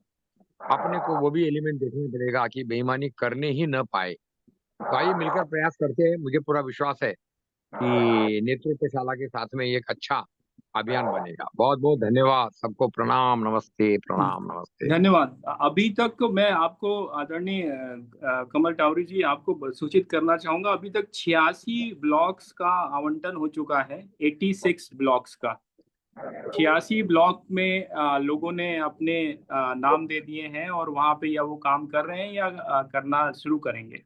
उसमें मैंने भी दिया है और सभी लोगों ने एक एक ब्लॉक का दिया हुआ है। तो 86 ब्लॉक्स का हमारे पास आ चुका है। प्रयास ये है कि अगले 6 महीने में ये 800 हो जाए। बहुत बढ़िया, बहुत बढ़िया। तो वो भी लिस्ट में डाल दीजिए और उनको ब्लॉक प्लानिंग वाला जो बात है ना, ब्लॉक का कैसा प्लानिंग करे, क्या क्या उसमें कानून है, वो बहुत अच्छा रहेगा। उसमें ओझा जी का भी आप सहयोग ले ले और ब्लॉक प्लानिंग के, मैं तो कहूँगा आप गांव प्लानिंग हो जाए तो और अच्छा है।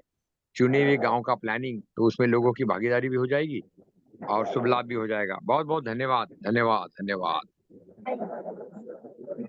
हमारे अन्य साथी जो अभी बोल नहीं पाए, बात नहीं रख पाए, वो रख सकते हैं, अन्यथा हमारा टाइम आज खत्म हो चुका है, 10 बज चुका है और 10:15 हो चुका है। तो मैं चाहूंगा कि आखिरी में बलदेव जी आए और धन्यवाद ज्ञापन करें और हमारी सभा को विराम दें। जी, धन्यवाद ज्ञापन के पूर्व अनुमति हो तो। जी बिल्कुल। जी, तो एक तो भाई कमलानंद जी ने जो कहा है वो बहुत स्वागत योग्य है, और ये जो सिनर्जी अब बन रही है, ठीक, कुछ समय लगता है चीजों को चलने में, लगभग 1 मास की श्रृंखला चली है, तो जो सिनर्जी बन रही है वो अब दिख रही है और ये कोऑपरेटिव ज्ञान मूवमेंट के रूप में उठ रहा है। इसके लिए भाई कमलानंद जी और आप सभी, अभिषेक भाई, एवरीबॉडी, आप लोग साधुवाद के उसके आप सभी को साधुवाद। तो एक तो ये बहुत जबरदस्त चीज उठ के आ रही। दूसरी जो ये बात है कि कुछ हम लोग ये सोच रहे थे, कहीं ना कहीं इस तरह का वक्तव्य बीच में आया, उस वक्त भाई कमलानंद जी ने थे साथ में, बाद में जुड़े हैं, स्वागत है उसका भी। तो ये एक बात ये आई थी कि भाई सरकार के चंगुल से एक जो शब्द आए थे, तो वो अपने एक पर्टिकुलर परिप्रेक्ष्य में वो शब्द सही हैं, लेकिन एक और वृहत परिप्रेक्ष्य में सरकार के बहुत सारे अफसर हैं, और डॉक्टर कमल टावरी अपने आप में सरकारी अफसर रह चुके हैं, जो कि काफी पॉजिटिव हैं। और जो कुछ उदाहरण मैंने आज बोलने का प्रयास किया था, या हमारे भाई राकेश जी ने भी उस बात को रखा है, तो बहुत सारे ऐसे तरीके भी होंगे, बहुत सारे ऐसे अफसरान भी होंगे जो कि इस पूरे चीज में कोऑपरेट भी करेंगे, क्योंकि सब कुछ ना कुछ अच्छा करना चाहते हैं। तो हमें ऑफ कोर्स हमें एक बहुत सुंदर सरकार भी खड़ी करें, आप कुछ पॉलिटिकल कार्य करें तो आप ही सरकार बनाइए, हम मिलकर बनाए, वो एक अलग बात है, उस पर बातचीत होगी। लेकिन प्रेजेंट सरकार के जो अफसर हैं उनको उन्हीं के प्रोग्राम्स को सफल करने हेतु यदि हम एक प्रोग्राम उस तरह का बना लेंगे तो कहीं ना कहीं उसमें भी होगा। ऑफ कोर्स हमें एक नए विकल्प खड़े करते रहना चाहिए। बहुत बढ़िया आइडिया है। इस आइडिया पे हम लोग अलग अलग डेलीगेशन बना के हर जगह मीटिंग कर सकते हैं, करेंगे। जी। और तीसरी बात ये है कि जो आपने ये डेलीगेशन की बात कही या ग्रुप की बात कही, ग्रुप में एक्सपर्टाइज अपने आप उभर के आ रही है। तो आने वाले कुछ समय में जो मैं देख पा रहा हूँ, वो अगले 2-4 महीने में मेरे ख्याल से बातचीत शुरू हो जाएगी। ग्रुप बना के इसमें हम लोग 2 साथी 4 साथी जो भी हों, दूसरे एक साथी के पास जाए, तो जैसे सुभाष जी के पास गए या डॉक्टर सुभाष जी, नीलंगे साहब, या एक दूसरे से सीखें और दूसरे सीख के चीज को स्प्रेड करें, प्लस स्ट्रेंथन करें, प्लस कहीं समस्या आ रही तो उसको सॉल्व करें। इस तरह का मैं देख रहा हूँ कि ये ग्रुप बनेगा और बढ़ेगा। और चौथे, सबको साधुवाद इसलिए भी कि सच में आज ये एक जो नया कोऑपरेटिव मूवमेंट है ऑफ ज्ञान, एज यू सेड इट, शुरू हो गया है। सबको बहुत बहुत बधाई। आई थिंक हम लोग एक बहुत बढ़िया सिनर्जी प्लेटफॉर्म क्रिएट कर रहे हैं और सभी साथी जुड़े। एक निवेदन जो मैंने बीच में किया था साथियों कि सभी हम लोग 2-2 4-4 को जोड़ें, और जो जिन सिस्टर्स को मैं उनके ज्ञान शेयर करने के लिए निमंत्रित करना चाहता था, 40-50 साथी रहें, क्योंकि वो किसी प्रोफेशनल का बहुत बिजी समय और जिन्होंने जीवन दिया है समाज के लिए, उनको बुलाएंगे तो 50 साथी रहें सुनने के लिए, तो अच्छा रहेगा। तो नॉर्मल मीटिंग्स में भी हमें प्रयास करके सभी 2-4 साथियों को अवश्य जोड़ें, ऐसा एक आह्वान है, निवेदन है, रिक्वेस्ट है। सबको जय हिंद, जय भारत, जय जगत। Over to you Baldev ji and then Abhishek ji. Thank you Akash ji. एक रिक्वेस्ट था। Hello sir. जी जी बोलिए साहब, बोलिए। कि जितने वक्ताओं ने आज के मीटिंग में बोला है, उनके नाम और नंबर करके अगर मुझे भेज देते तो बड़ी कृपा। हाँ जी, हमने आपका नंबर नोट आपको कर हम लिया है। ग्रुप में जोड़ लेंगे, आपको ग्रुप में जोड़ लेंगे और सारे नंबर उपलब्ध करा देंगे जी। तो इसको आज अभिषेक भैया, यदि हम एक ज्ञान कोऑपरेटिव मूवमेंट के नाम से एक सेपरेट ग्रुप ही क्यों ना बना लें, क्योंकि सभी लीडर्स हैं यहाँ पे। बना हुआ है, ग्रुप बना हुआ है, उसी में ऐड कर दिया जाएगा। सभी लोग जुड़े बहुत हुए हैं बढ़िया, उसमें, मैं जोड़ बहुत दूंगा। बढ़िया, बहुत बढ़िया, बहुत बढ़िया। बहुत बहुत मैं तो धन्यवाद। जी, मैं तो पटवर्धन साहब को बीच में मिस कॉल भी दे चुका हूँ, बात भी करूंगा अभी थोड़ी देर में जी। धन्यवाद। बलदेव जी आखिरी में धन्यवाद प्रस्ताव। बलदेव जी, मैं बोल रहा हूँ अभी बलदेव जी अभी उनका माइक शो नहीं कर रहा है, तो मैं आग्रह करूंगा कि हमारे कोई भी साथी आए और धन्यवाद। मैं महेंद्र द्विवेदी जी से कहूंगा इसको आप धन्यवाद वक्तव्य के साथ खत्म करें और आखिरी के 2 शब्द बोलें। महेंद्र द्विवेदी जी। जी, सभी साथियों का मीटिंग में पधारने के लिए मैं ग्रुप की ओर से आभार सहित धन्यवाद व्यक्त करता हूं और आशा करता हूं कि आगामी बैठकों में हम सभी लोग साथी मिलकर कुछ नए नए साथियों को भी जोड़ें जो समाज सेवा के क्षेत्र में कार्य कर रहे हों। और सभी को मेरी ओर से सादर प्रणाम। धन्यवाद। धन्यवाद। बलदेव जी आप भी। बलदेव जी,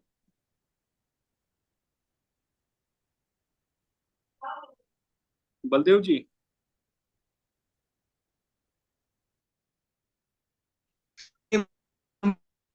करता हूँ सभी लोग आए बैठक में और इस प्रकार का क्रम लगातार चलना चाहिए। बहुत अच्छा काम चल रहा है और इसमें समाज में चेतना जागृत होगी। धन्यवाद। बहुत बहुत धन्यवाद सभी का। शुभ रात्रि। कल फिर मिलेंगे एक नए विषय के साथ। लिंक सभी को, इसी लिंक को यूज कर सकते हैं आप कभी भी, लिंक यही चलता है। धन्यवाद। शुभ रात्रि।